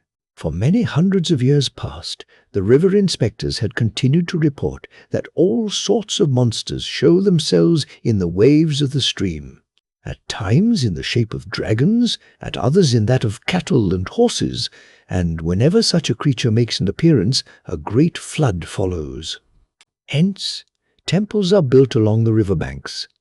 The higher spirits of the river are honored as kings, the lower ones as captains, and hardly a day goes by without their being honored with sacrifices or theatrical performances. Whenever, after a dam has been broken, the leak is closed again, the emperor sends officials with sacrifices and 10 great bars of Tibetan incense. This incense is burned in a great sacrificial censer in the temple court, and the river inspectors and their subordinates all go to the temple to thank the gods for their aid. These river gods, it is said, are good and faithful servants of former rulers who died in consequence of their toil in keeping the dams unbroken. After they died, their spirits became river kings in their physical bodies. However, they appear as lizards, snakes, and frogs. The mightiest of all the river kings is the Golden Dragon King. He frequently appears in the shape of a small golden snake with a square head, low forehead, and 4 red dots over his eyes. He can make himself large or small at will and cause the waters to rise and fall. He appears and vanishes unexpectedly and lives in the mouths of the Yellow River and the Imperial Canal. But in addition to the Golden Dragon King, there are dozens of river kings and captains, each of whom has his own place. The sailors of the Yellow River all have exact lists in which the lives and deeds of the river spirits are described in detail. The river spirits love to see theatrical performances. Opposite every temple is a stage. In the hall stands the little spirit tablet of the River King, and on the altar in front of it a small bowl of golden lacquer filled with clean sand. When a little snake appears in it, the River King has arrived. Then the priests strike the gong and beat the drum and read from the holy books. The official is at once informed, and he sends for a company of actors. Before they begin to perform, the actors go up to the temple, kneel, and beg the king to let them know which play they are to give. and the river god picks one out and points to it with his head, or else he writes signs in the sand with his tail. The actors then at once begin to perform the desired play. The river god cares naught for the fortunes or misfortunes of human beings. He appears suddenly and disappears in the same way, as best suits him. Between the outer and the inner dam of the Yellow River are a number of settlements. Now it often happens that the yellow water moves to the very edge of the inner walls. Rising perpendicularly, like a wall, it gradually advances. When people see it coming, they hastily burn incense, bow in prayer before the waters, and promise the river god a theatrical performance. Then the water retires and the word goes round. The river god has asked for a play again. In a village in that section there once dwelt a wealthy man. He built a stone wall 20 feet high around the village to keep away the water. He did not believe in the spirits of the river, but trusted in his strong wall and was quite unconcerned. One evening the yellow water suddenly rose and towered in a straight line before the village. The rich man had them shoot cannon at it. Then the water grew stormy and surrounded the wall to such a height that it reached the openings in the battlements. The water foamed and hissed and seemed about to pour over the wall. Then everyone in the village was very much frightened. They dragged up the rich man, and he had to kneel and beg for pardon. They promised the river god a theatrical performance, but in vain.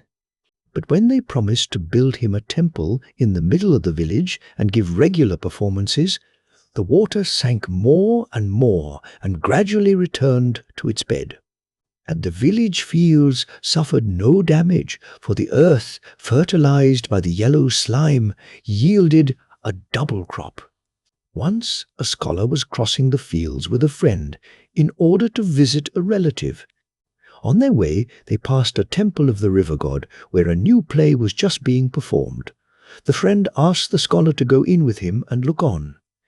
When they entered the temple court, they saw 2 great snakes upon the front pillars, who had wound themselves about the columns, and were thrusting out their heads as though watching the performance. In the hall of the temple stood the altar with a bowl of sand. In it lay a small snake with a golden body, a green head and red dots above his eyes. His neck was thrust up, and his glittering little eyes never left the stage. The friend bowed, and the scholar followed his example. Softly he said to his friend, "What are the 3 river gods called?" "The one in the temple," was the reply, "is the golden dragon king. The 2 on the columns are 2 captains. They do not dare to sit in the temple together with the king." This surprised the scholar, and in his heart he thought, "Such a tiny snake! How can it possess a god's power? It would have to show me its might before I would worship it." He had not yet expressed these secret thoughts before the little snake suddenly stretched forth his head from the bowl above the altar. Before the altar burned 2 enormous candles. They weighed more than 10 pounds and were as thick as small trees. Their flame burned like the flare of a torch. The snake now thrust his head into the middle of the candle flame. The flame must have been at least an inch broad and was burning red. Suddenly, its radiance turned blue and was split into 2 tongues. The candle was so enormous and its fire so hot that even copper and iron would have melted in it, but it did not harm the snake. Then the snake crawled into the censer. The censer was made of iron and was so large one could not clasp it with both arms. Its cover showed a dragon design in open work. The snake crawled in and out of the holes in this cover and wound his way through all of them, so that he looked like an embroidery in threads of gold. Finally, all the openings of the cover, large and small, were filled by the snake. In order to do so, he must have made himself several dozen feet long. Then he stretched out his head at the top of the censer and once more watched the play. Thereupon the scholar was frightened.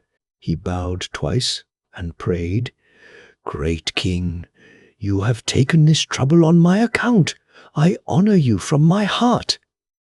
No sooner had he spoken these words than, in a moment, the little snake was back in his bowl and just as small as he had been before.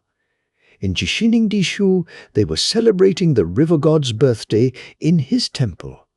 They were giving him a theatrical performance for a birthday present.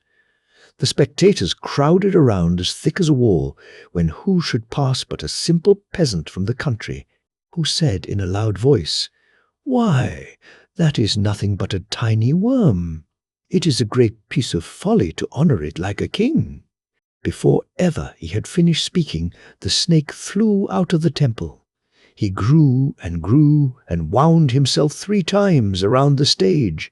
He became as thick around as a small pail, and his head seemed like that of a dragon. His eyes sparkled like golden lamps, and he spat out red flame with his tongue.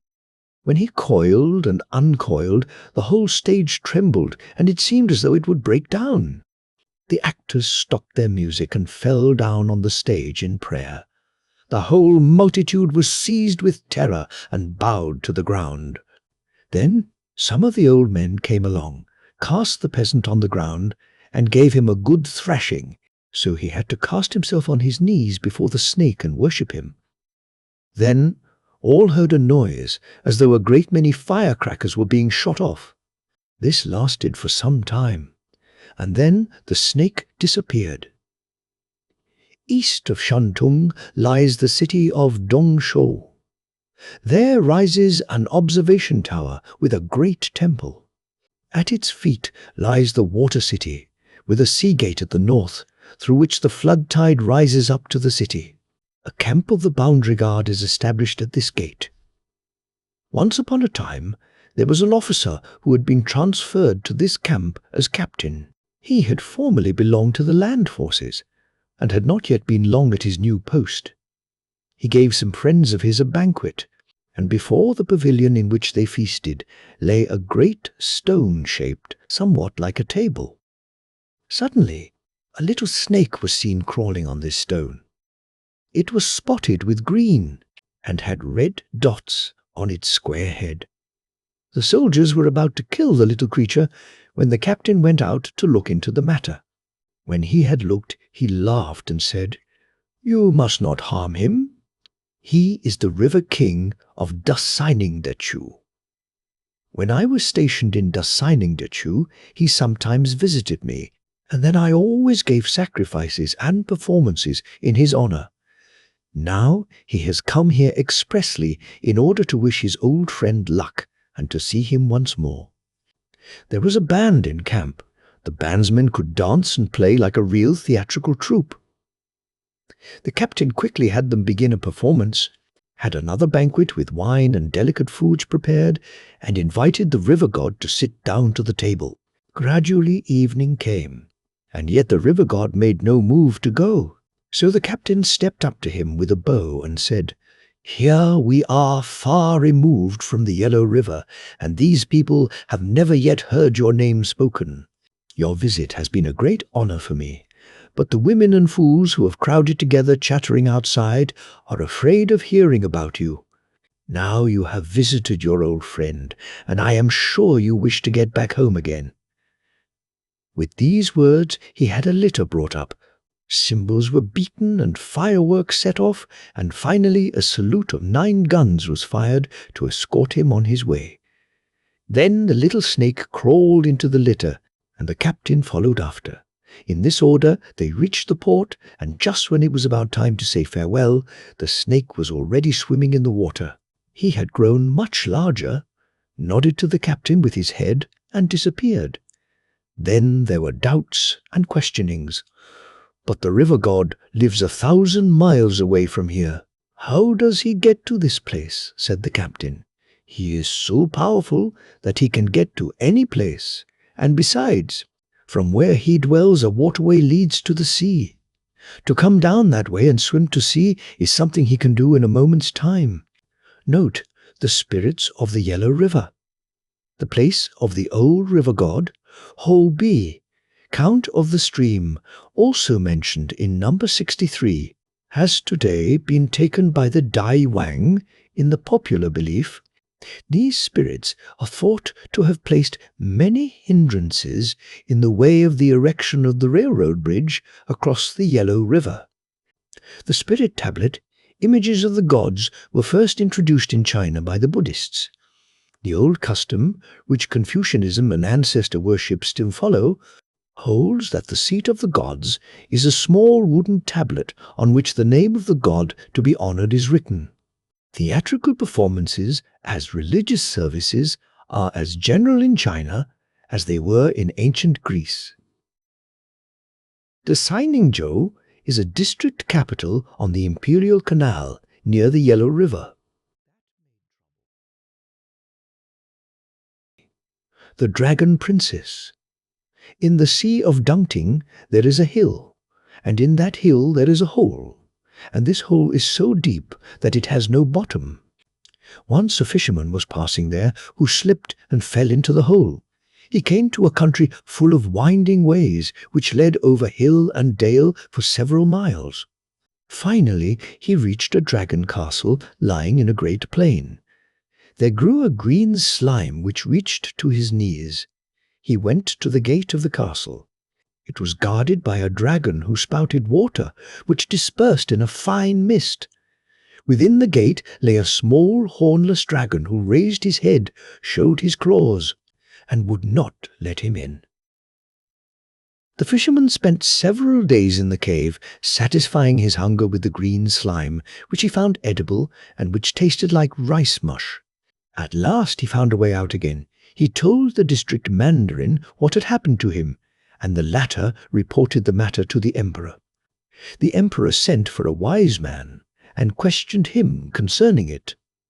The wise man said, "There are 4 paths in this cave. One path leads to the southwest shore of the Sea of Dungting. The second path leads to a valley in the land of the 4 rivers. The third path ends in a cave on the mountain of Lufu, and the fourth in an island of the Eastern Sea. In this cave dwells the 7th daughter of the Dragon King of the Eastern Sea, who guards his pearls and his treasure. It happened once in the ancient days that a fisher boy dived into the water and brought up a pearl from beneath the chin of a black dragon. The dragon was asleep, which was the reason the fisher boy brought the pearl to the surface without being harmed. The treasure, which the daughter of the Dragon King has in charge, is made up of thousands and millions of such jewels. Several thousands of small dragons watch over them in her service. Dragons have the peculiarity of fighting shy of wax, but they are fond of beautiful jade stones and of kung qing, the hollow green wood, and like to eat swallows. If one were to send a messenger with a letter, it would be possible to obtain precious pearls. Illustration: a fisher boy dived into the water and brought up a pearl from beneath the chin of a black dragon. Page 138. The emperor was greatly pleased and announced a large reward for the man who was competent to go to the dragon castle as his messenger.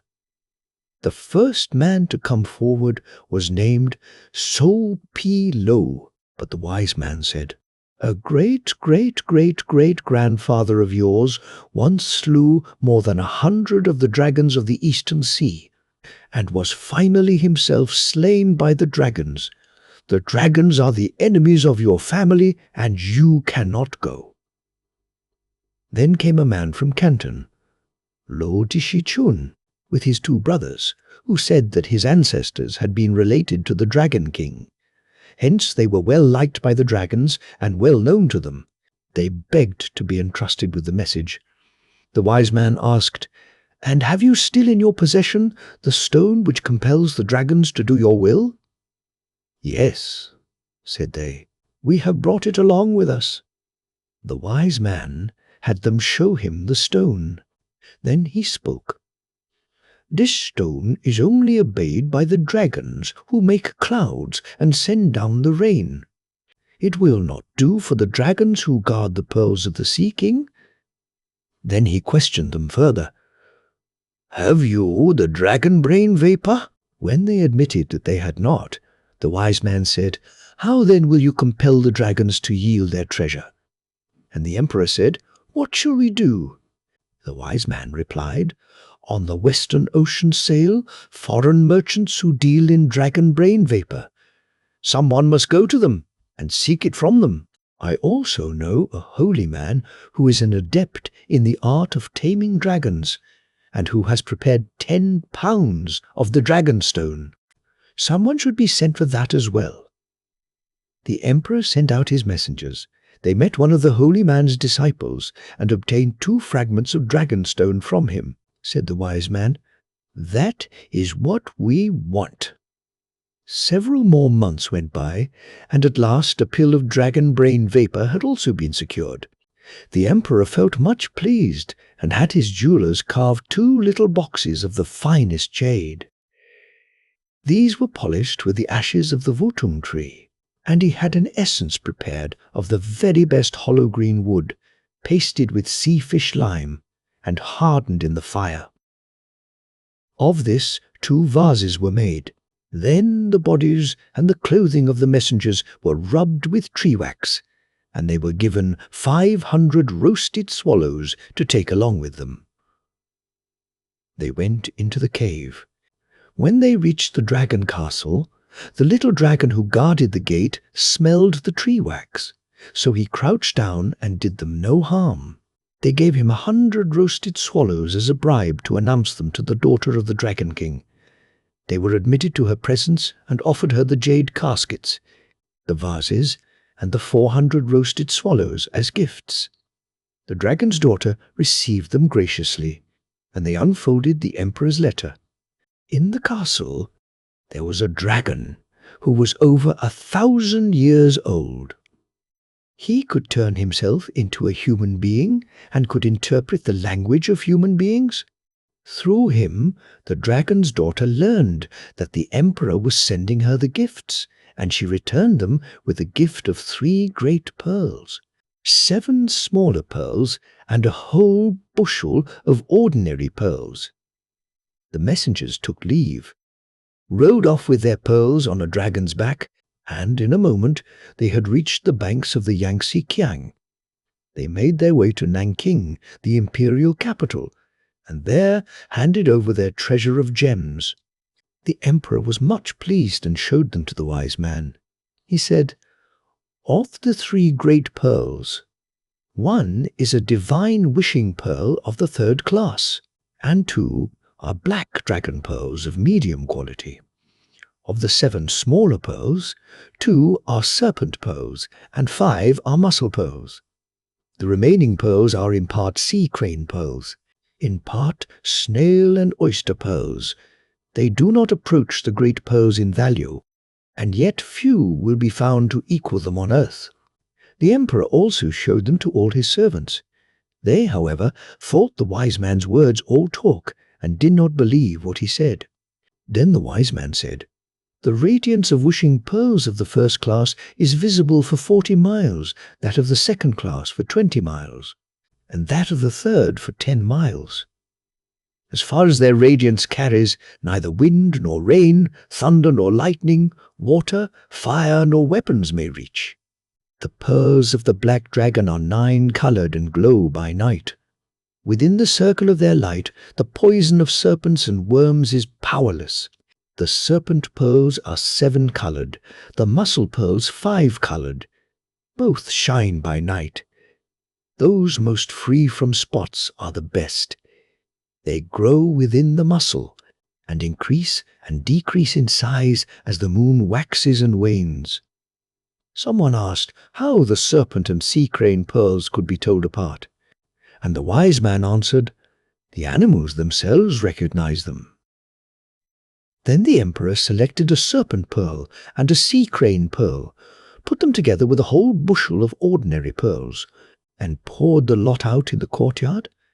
Then a large yellow serpent and a black crane were fetched and placed among the pearls. At once the crane took up a sea crane pearl in his bill and began to dance and sing and flutter around. But the serpent snatched at the serpent pearl and wound himself about it in many coils. And when the people saw this, they acknowledged the truth of the wise man's words. As regards the radiance of the larger and smaller pearls, it turned out too, just as the wise man had said. In the dragon castle, the messengers had enjoyed dainty fare, which tasted like flowers, herbs, ointment, and sugar. They had brought a remnant of it with them to the capital, yet exposed to the air, it had become as hard as stone. The emperor commanded that these fragments be preserved in the treasury. Then he bestowed high rank and titles on the three brothers, and made each one of them a present of 1,000 rolls of fine silk stuff.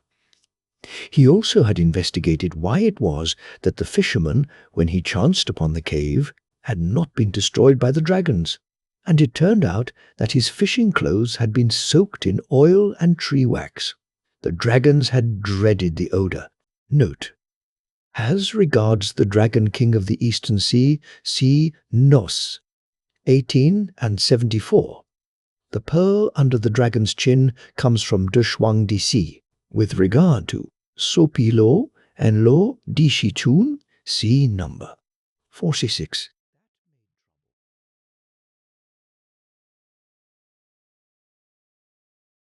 Some 20 miles east of Jinshu lies the Lake of the Maidens. It is several miles square, and surrounded on all sides by thick green thickets and tall forests.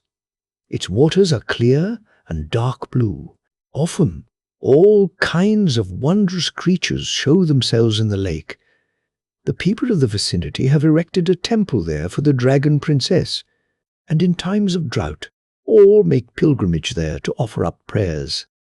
West of Gingjishu, 200 miles away, is another lake whose god is named Chauna, and who performs many miracles. During the time of the Tang dynasty, there lived in Gingzhou a mandarin by name of Dishu Bo.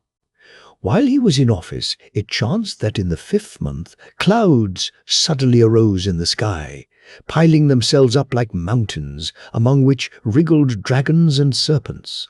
They rolled up and down between the two seas. Tempest and rain, thunder and lightning arose, so that houses fell to pieces, trees were torn up by the roots, and much damage was done. The crops. Dishubo took the blame upon himself and prayed to the heavens that his people might be pardoned. On the 5th day of the 6th month, he sat in his hall of audience and gave judgment, and suddenly he felt quite weary and sleepy. He took off his hat and lay down on the cushions. No sooner had he closed his eyes than he saw a warrior in helmet and armor, with a halberd in his hand, standing on the steps leading to the hall, who announced, "A lady is waiting outside who wishes to enter." Jushu Bao asked him, "Who are you?" The answer was, "I am your doorkeeper. In the invisible world, I already have been performing this duty for many years." Meanwhile, 2 figures clad in green came up the steps, knelt before him and said, "Our mistress has come to visit you." De Shubo rose. He beheld lovely clouds, from which fell a fine rain, and strange fragrances enchanted him. Suddenly he saw a lady clad in a simple gown, but of surpassing beauty, float down from on high with a retinue of many female servants. These were all neat and clean in appearance, and waited upon the lady as though she were a princess. When the latter entered the hall, she raised her arms in greeting. Dishu Bao came forward to meet her and invited her to be seated. From all sides bright-coloured clouds came floating in, and the courtyard was filled with a purple ether. Dishu Bao had wine and food brought and entertained them all in the most splendid way. But the goddess sat staring straight before her with wrinkled brows, and seemed to feel very sad. Then she rose and said with a blush, "I have been living in this neighborhood for many years. A wrong which has been done me permits me to pass the bounds of what is fitting and encourages me to ask a favor of you." Yet I do not know whether you wish to save me." "May I hear what it is all about?" answered Dishubo. "If I can help you, I will be glad to place myself at your disposal." The goddess said, "For hundreds of years my family has been living in the depth of the Eastern Sea. But we were unfortunate in that our treasures excited the jealousy of men. The ancestor of Pilo nearly destroyed our entire clan by fire. My ancestors had to fly and hide themselves. And not long ago, our enemy, Lo himself wanted to deliver an imperial letter in the cave of the Sea of Dungting. Under the pretext of begging for pearls and treasures, he wished to enter the dragon castle and destroy our family. Fortunately, a wise man saw through his treacherous purpose, and Lord Tishichun and his brothers were sent in his stead. Yet my people did not feel safe from future attacks. For this reason, they withdrew to the distant west. My father has done much good to mankind, and hence is highly honored there. I am his 9th daughter. When I was 16, I was wedded to the youngest son of the rock dragon.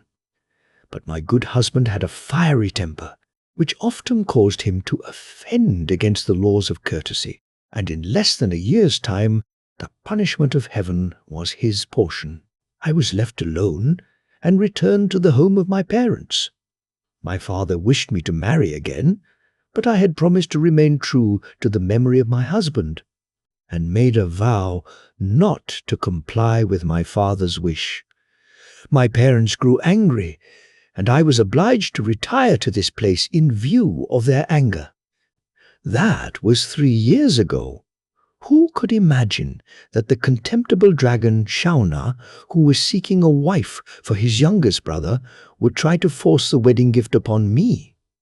I refused to accept it, but Shauna knew how to gain his point with my father and was determined to carry out his intention. My father, regardless of my wishes, promised me to him, and then the dragon Shauna appeared with his youngest brother and wanted to carry me off by sheer force of arms. I encountered him with 50 faithful followers, and we fought on the meadow before the city. We were defeated, and I am more than ever afraid that Shauna will attempt to drag me off. So I have plucked up courage to beg you to lend me your mercenaries so that I may beat off my foes and remain as I am. If you will help me, I will be grateful to you till the end of my days." Teshubo answered, "You come from a noble family. Have you no kinsfolk who will hasten to help you in your need, that you are compelled to turn to a mortal man? It is true that my kinsfolk are far famed and numerous. If I were to send out letters and they came to my aid, they would rub out that scaly scoundrel Shauna as one might rub garlic. But my deceased husband offended the high heavens, and he has not yet been pardoned. And my parents' will, too, is opposed to mine, so that I dare not call upon my kinsfolk for help. You will understand my need." Then Deshubao promised to help her, and the princess thanked him and departed. When he awoke, he sighed long, thinking over his strange experience, and the following day he sent off 1,500 soldiers to stand guard by the Lake of the Maidens. On the 7th day of the 6th month, Deshubao rose early. Darkness still lay before the windows, yet it seemed to him as though he could glimpse a man before the curtain. He asked who it might be. The man said, "I am the princess's adviser. Yesterday you were kind enough to send soldiers to aid us in our distress, but they were all living men, and such cannot fight against invisible spirits. You will have to send us soldiers of yours who have died if you wish to aid us." Deshubao reflected for a time, and then it occurred to him that of course such must be the case. So he had his field secretary examine the roster to see how many of his soldiers had fallen in battle, and the latter counted up to some 2,000 foot soldiers and 500 horsemen. Zhu Bo appointed his deceased officer Meng Yuan as their leader, and wrote his commands on a paper which he burned, in order thus to place them at the princess's disposal. The living soldiers, he recalled. When they were being reviewed in the courtyard after their return, a soldier suddenly fell unconscious. It was not until early the following morning that he came to his senses again. He was questioned and replied, "I saw a man clad in red who approached me and said, 'Our princess is grateful for the aid your master has so kindly given her. Yet she still has a request to make and has asked me to call you.' I followed him to the temple. The princess bade me come forward and said to me, 'I thank your master from my heart for sending me the ghost soldiers, but Meng Yuan, their leader, is incapable. Yesterday the robbers came with 3,000 men, and Meng Yuan was beaten by them. When you return and again see your master, say that I earnestly beg him to send me a good general. Perhaps that will save me in my need.' Then she had me led back again, and I regained consciousness. When Dishu Bao had heard these words, which seemed to fit strangely well with what he had dreamed, he thought he would try to see if this were really the case. Therefore he chose his victorious general Di Chong Chong Chong Fu to take the place of Meng Yuan. That evening he burned incense, offered wine, and handed over to the princess this captain's soul. On the 26th of the month, news came from the general's camp that he had suddenly died at midnight on the 13th. The Shu Bo was frightened and sent a man to bring him a report. The latter informed him that the general's heart had hardly ceased to beat, and that, in spite of the hot summer weather, his body was free from any trace of decay, so the order was given not to bury him. Then one night an icy, spectral wind arose, which whirled up sand and stones, broke trees and tore down houses. The standing corn in the fields was blown down. The storm lasted all day. Finally, the crash of a terrific thunderbolt was heard, and then the skies cleared and the clouds scattered. That very hour the dead general began to breathe painfully on his couch, and when his attendants came to him, he had returned to life again. They questioned him, and he told them, "First, I saw a man in a purple gown riding a black horse, who came up with a great retinue. He dismounted before the door. In his hand he held a decree of appointment which he gave me, saying, 'Our princess begs you most respectfully to become her general. I hope that you will not refuse.' Then he brought forth gifts and heaped them up before the steps. Jade stones, brocades, and silken garments, saddles, horses, helmets, and suits of mail, he heaped them all up in the courtyard. I wished to decline, but this he would not allow, and urged me to enter his chariot with him. We drove 100 miles and met a train of 300 armored horsemen who had ridden out to escort me. They led me to a great city, and before the city a tent had been erected in which played a band of musicians. A high official welcomed me. When I entered the city, the onlookers were crowded together like walls. Servants ran to and fro bearing orders. We passed through more than a dozen gates before we reached the princess. There I was requested to dismount and change my clothes in order to enter the presence of the princess, for she wished to receive me as her guest. But I thought this too great an honor, and greeted her below, on the steps. She, however, invited me to seat myself near her in the hall.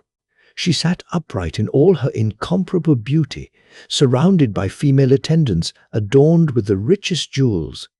These plucked lute strings and played flutes. A throng of servitors stood about in golden girdles with purple tassels, ready to carry out her commands. Countless crowds were assembled before the palace. 5 or 6 visitors sat in a circle about the princess, and a general led me to my place. The princess said to me, "I have begged you to come here in order to entrust the command of my army to you.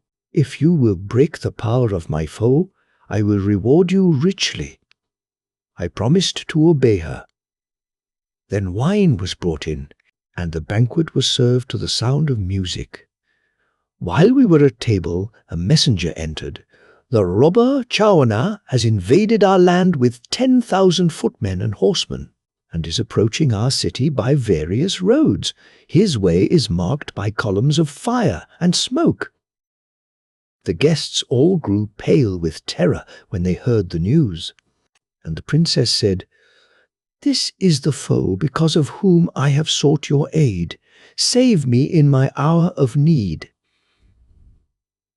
Then she gave me 2 chargers, a suit of golden armor, and the insignia of a commander-in-chief, and bowed to me. I thanked her and went, called together the captains, had the army mustered, and rode out before the city. At several decisive points I placed troops in ambush. The enemy was already approaching in great force, careless and unconcerned, intoxicated by his former victories. I sent out my most untrustworthy soldiers in advance, who allowed themselves to be beaten in order to lure him on. Light-armed men then went out against him, and retreated in skirmish order, and thus he fell into my ambush. Drums and kettle-drums sounded together. The ring closed around them on all sides, and the robber army suffered a grievous defeat. The dead lay about like hemp stalks, but little Chaona succeeded in breaking through the circle. I sent out the light horsemen after him, and they seized him before the tent of the enemy's commanding general. Hastily I sent word to the princess, and she reviewed the prisoners before the palace. All the people, high and low, streamed together to acclaim her. Little Chaona was about to be executed in the marketplace when a messenger came spurring up with a command from the princess's father to pardon him. The princess did not dare to disobey, so he was dismissed to his home after he had sworn to give up all thought of realizing his traitorous plans. I was loaded with benefits as a reward for my victory.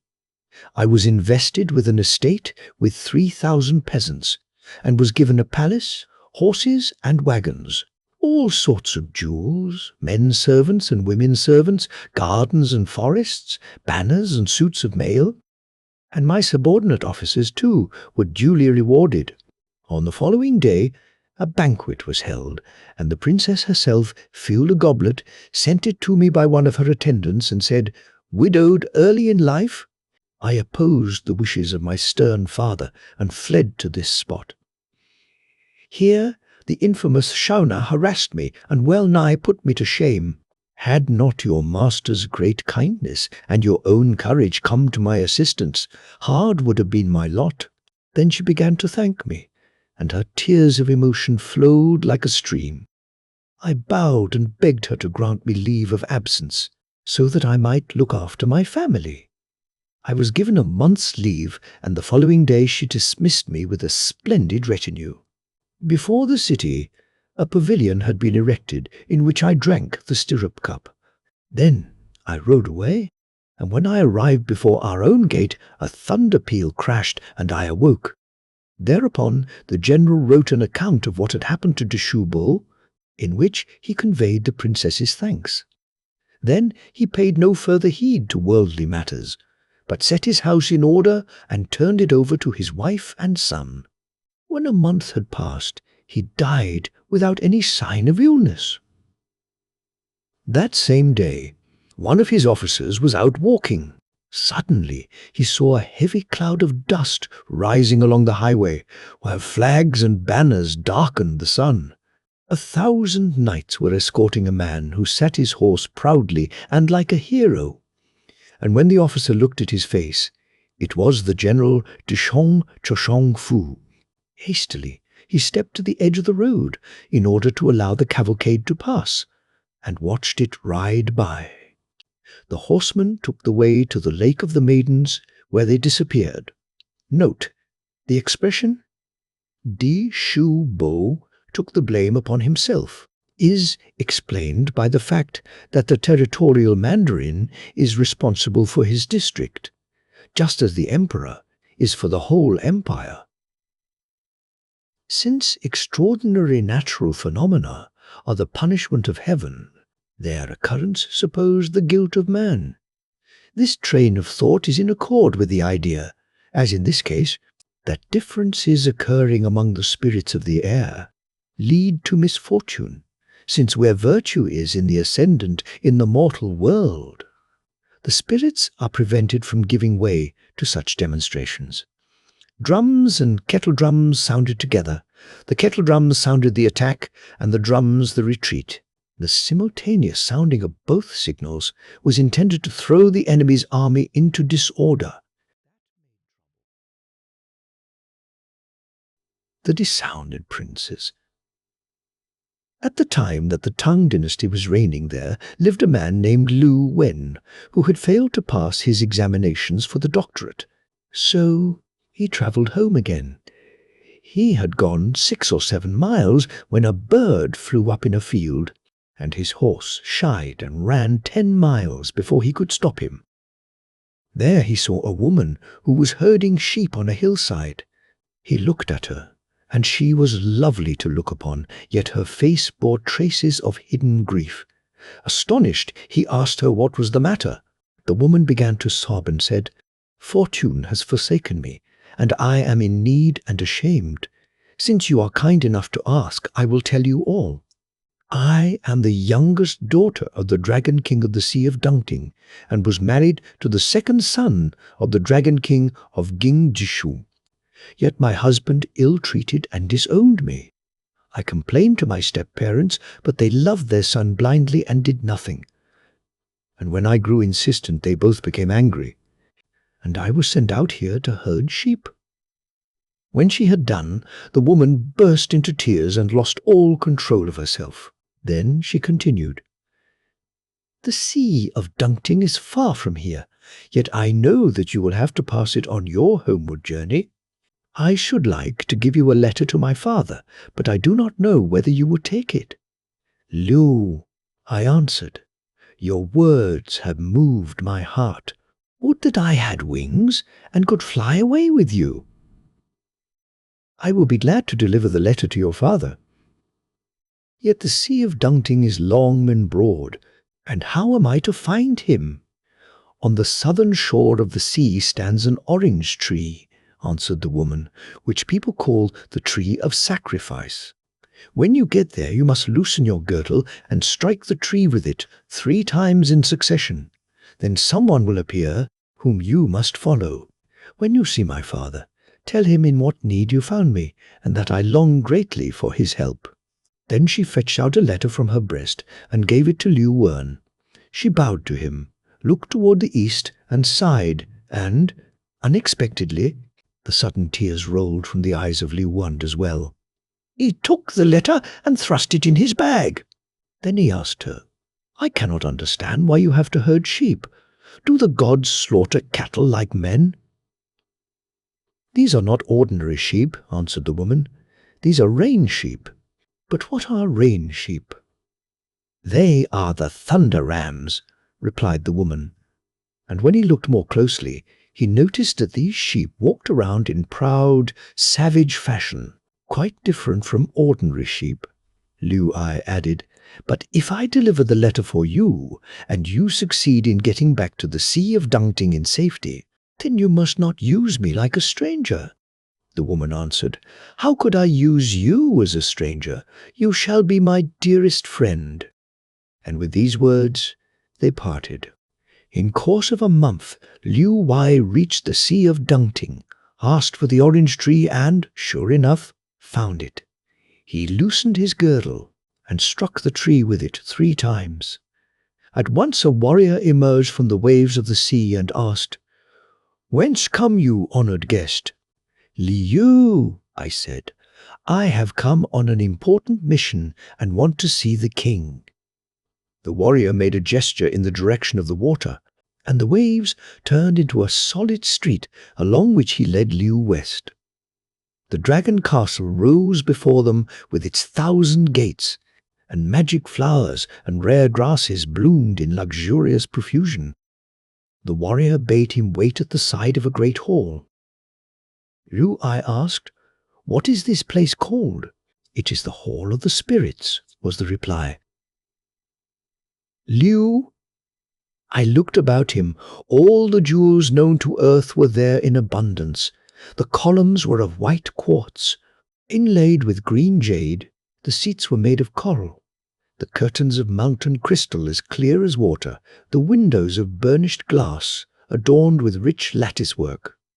The beams of the ceiling, ornamented with amber, rose in wide arches. An exotic fragrance filled the hall, whose outlines were lost in darkness. Liu, I had waited for the king a long time. To all his questions, the warrior replied, "Our master is pleased at this moment to talk with the priest of the sun up on the coral tower about the sacred book of the fire. He will no doubt soon be through." Liu, I went on to ask, "Why is he interested in the sacred book of the fire?" The reply was, "Our master is a dragon. The dragons are powerful through the power of water. They can cover hill and dale with a single wave. The priest is a human being. Human beings are powerful through fire. They can burn the greatest palaces by means of a torch. Fire and water fight each other, being different in their nature. For that reason, our master is now talking with the priest in order to find a way in which fire and water may complete each other." Before they had quite finished, there appeared a man in a purple robe, bearing a scepter of jade in his hand. The warrior said, "This is my master." "Liu?" I bowed before him. The king asked, "Are you not a living human being? What has brought you here?" "Liu?" I gave his name and explained, "I have been to the capital and there failed to pass my examination. When I was passing by the Gingju River, I saw your daughter, whom you love, herding sheep in the wilderness. The winds tousled her hair, and the rain drenched her. I could not bear to see her trouble, and spoke to her. She complained that her husband had cast her out and wept bitterly. Then she gave me a letter for you, and that is why I have come to visit you, O king." With these words, he fetched out his letter and handed it to the king. When the latter had read it, he hid his face in his sleeve and said with a sigh, "It is my own fault. I picked out a worthless husband for her. Instead of securing her happiness, I have brought her to shame in a distant land. You are a stranger, and yet you have been willing to help her in her distress, for which I am very grateful to you." Then he once more began to sob, and all those about him shed tears. Thereupon the monarch gave the letter to a servant who took it into the interior of the palace, and soon the sound of loud lamentations rose from the inner rooms. The king was alarmed and turned to an official. "Go and tell them within not to weep so loudly. I am afraid that Qian Tang may hear them." "Who is Qian Tang?" asked Liu Wu. "He is my beloved brother," answered the king. "Formerly he was the ruler of the Tiantang River, but now he has been deposed." "Liu," I asked, "why should the matter be kept from him?" "He is so wild and uncontrollable," was the reply, "that I fear he would cause great damage. The deluge, which covered the earth for 9 long years in the time of the Emperor Yao, was the work of his anger. Because he fell out with one of the kings of heaven, he caused a great deluge that rose and covered the tops of 5 high mountains. Then the king of heaven grew angry with him and gave him to me to guard. I had to chain him to a column in my palace." Before he had finished speaking, a tremendous turmoil arose, which split the skies and made the earth tremble, so that the whole palace began to rock, and smoke and clouds rose hissing and puffing.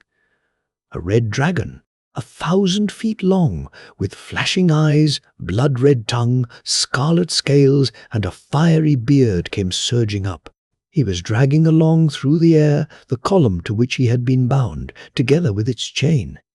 Thunders and lightnings roared and darted around his body, sleet and snow, rain and hail stones whirled about him in confusion.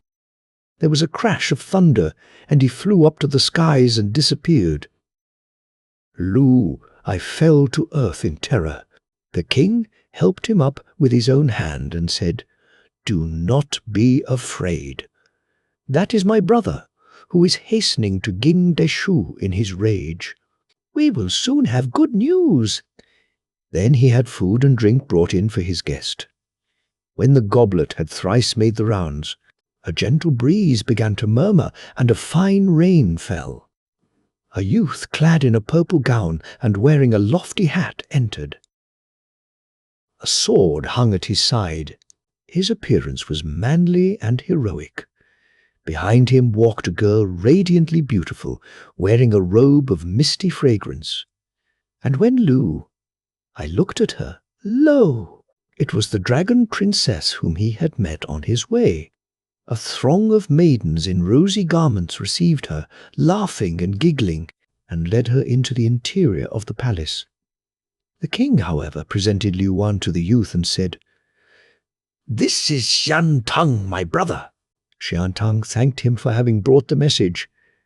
Then he turned to his brother and said, "I have fought against the accursed dragons and have utterly defeated them." "How many did you slay?" 600,000. Were any fields damaged? The fields were damaged for 800 miles around. And where is the heartless husband? I ate him alive. Illustration: TSIN. Tang brought out a platter of red amber on which lay a carbuncle. Page 1007. Then the king was alarmed and said, "What the fickle boy did was not to be endured, it is true, but still, you were a little too rough with him. In future, you must not do anything of the sort again." And Xian Tang promised not to. That evening, Liu Wei was feasted at the castle. Music and dancing lent charm to the banquet. 1,000 warriors with banners and spears in their hands stood at attention. Trombones and trumpets resounded, and drums and kettle drums thundered and rattled as the warriors danced a war dance. The music expressed how Xian Tang had broken through the ranks of the enemy, and the hair of the guest who listened to it rose on his head in terror. Then, again, there was heard the music of strings, flutes, and little golden bells. 1,000 maidens in crimson and green silk danced around. The return of the princess was also told in tones. The music sounded like a song of sadness and plaining, and all who heard it were moved to tears. The king of the Sea of Dungting was filled with joy. He raised his goblet and drank to the health of his guest, and all sorrow departed from them. Both rulers thanked Liu Wei in verses, and Liu Wei answered them in a rhymed toast. The crowd of courtiers in the palace hall applauded. Then the king of the Sea of Dungting drew forth a blue cloud casket in which was the horn of a rhinoceros, which divides the water. Xian Tang brought out a platter of red amber on which lay a carbuncle. These they presented to their guest, and the other inmates of the palace also heaped up embroideries, brocades and pearls by his side, surrounded by shimmer and light. Liu Wei sat there smiling and bowed his thanks to all sides. When the banquet was ended, he slept in the palace of frozen radiance. On the following day another banquet was held. Xian Tang, who was not quite himself, sat carelessly on his seat and said, "The princess of the Dungting Sea is handsome and delicately fashioned. She has had the misfortune to be disowned by her husband, and today her marriage is annulled. I should like to find another husband for her. If you were agreeable, it would be to your advantage. But if you were not willing to marry her, you may go your way, and should we ever meet again, we will not know each other." I was angered by the careless way in which Xian Tang spoke to him. The blood rose to his head, and he replied, "I served as a messenger, because I felt sorry for the princess, but not in order to gain an advantage for myself. To kill a husband and carry off a wife is something an honest man does not do. And since I am only an ordinary man, I prefer to die rather than do as you say." Chantang rose, apologized, and said, "My words were over hasty. I hope you will not take them ill." And the king of the Dangting Sea also spoke kindly to him and censured Xiantang because of his rude speech. So there was no more said about marriage. On the following day, Liu West took his leave, and the queen of the Dangting Sea gave a farewell banquet in his honor. With tears the queen said to Liu West, "My daughter owes you a great debt of gratitude, and we have not had an opportunity to make it up to you. Now you are going away, and we see you go with heavy hearts." Then she ordered the princess to thank Liu Yi. The princess stood there blushing, bowed to him and said, "We will probably never see each other again." Then tears choked her voice. "It is true that I had resisted the stormy urging of her uncle, but when he saw the princess standing before him in all the charm of her loveliness, he felt sad at heart, yet he controlled himself and went his way. The treasures which he took with him were incalculable. The king and his brother themselves escorted him as far as the river. When, on his return home, he sold no more than 100th part of what he had received. His fortune already ran into the millions, and he was wealthier than all his neighbors. He decided to take a wife, and heard of a widow who lived in the north with her daughter. Her father had become a Taoist in his later years and had vanished in the clouds without ever returning. The mother lived in poverty with the daughter. Yet since the girl was beautiful beyond measure, she was seeking a distinguished husband for her. I was content to take her, and the day of the wedding was set. And when he saw his bride unveiled on the evening of her wedding day, she looked just like the dragon princess. He asked her about it, but she merely smiled and said nothing. After a time, heaven sent them a son. Then she told her husband, "Today I will confess to you that I am truly the princess of Dangting Sea. When you had rejected my uncle's proposal and gone away, I fell ill of longing and was near death. My parents wanted to send for you, but they feared you might take exception to my family. And so it was that I married you, disguised as a human maiden. I had not ventured to tell you until now, but since heaven has sent us a son, I hope that you will love his mother as well." Then I awoke as though from a deep sleep, and from that time on both were very fond of each other. One day his wife said, "If you wish to stay with me eternally, then we cannot continue to dwell in the world of men.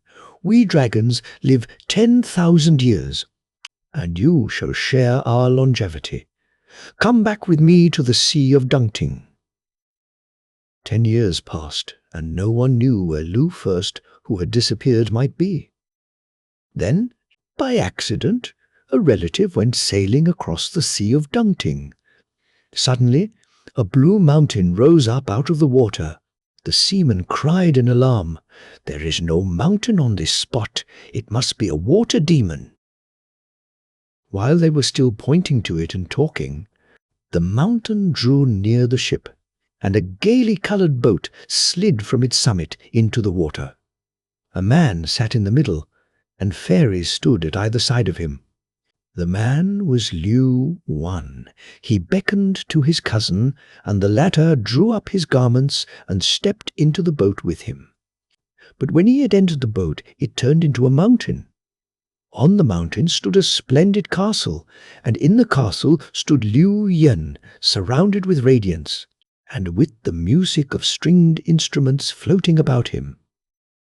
They greeted each other, and Liu Ai said to his cousin, "We have been parted no more than a moment, and your hair is already grey." His cousin answered, "You are a god and blessed. I have only a mortal body. Thus fate has decreed. Then I gave him 50 pills and said, "Each pill will extend your life for the space of a year. When you have lived the tale of these years, come to me and dwell no longer in the earthly world of dust, where there is nothing but toil and trouble." Then he took him back across the sea and disappeared. His cousin, however, retired from the world, and 50 years later, and when he had taken all the pills, he disappeared and was never seen again. Note: the outcast princess is represented as herding sheep. In Chinese, the word sheep is often used as an image for clouds. Sheep and goats are designated by the same word in Chinese. Jiantang is the name of a place used for the name of the god of that place. The deluge is the flood, which the great Yu regulated as minister of the Emperor Yao. It is here represented in an exaggerated sense as a deluge.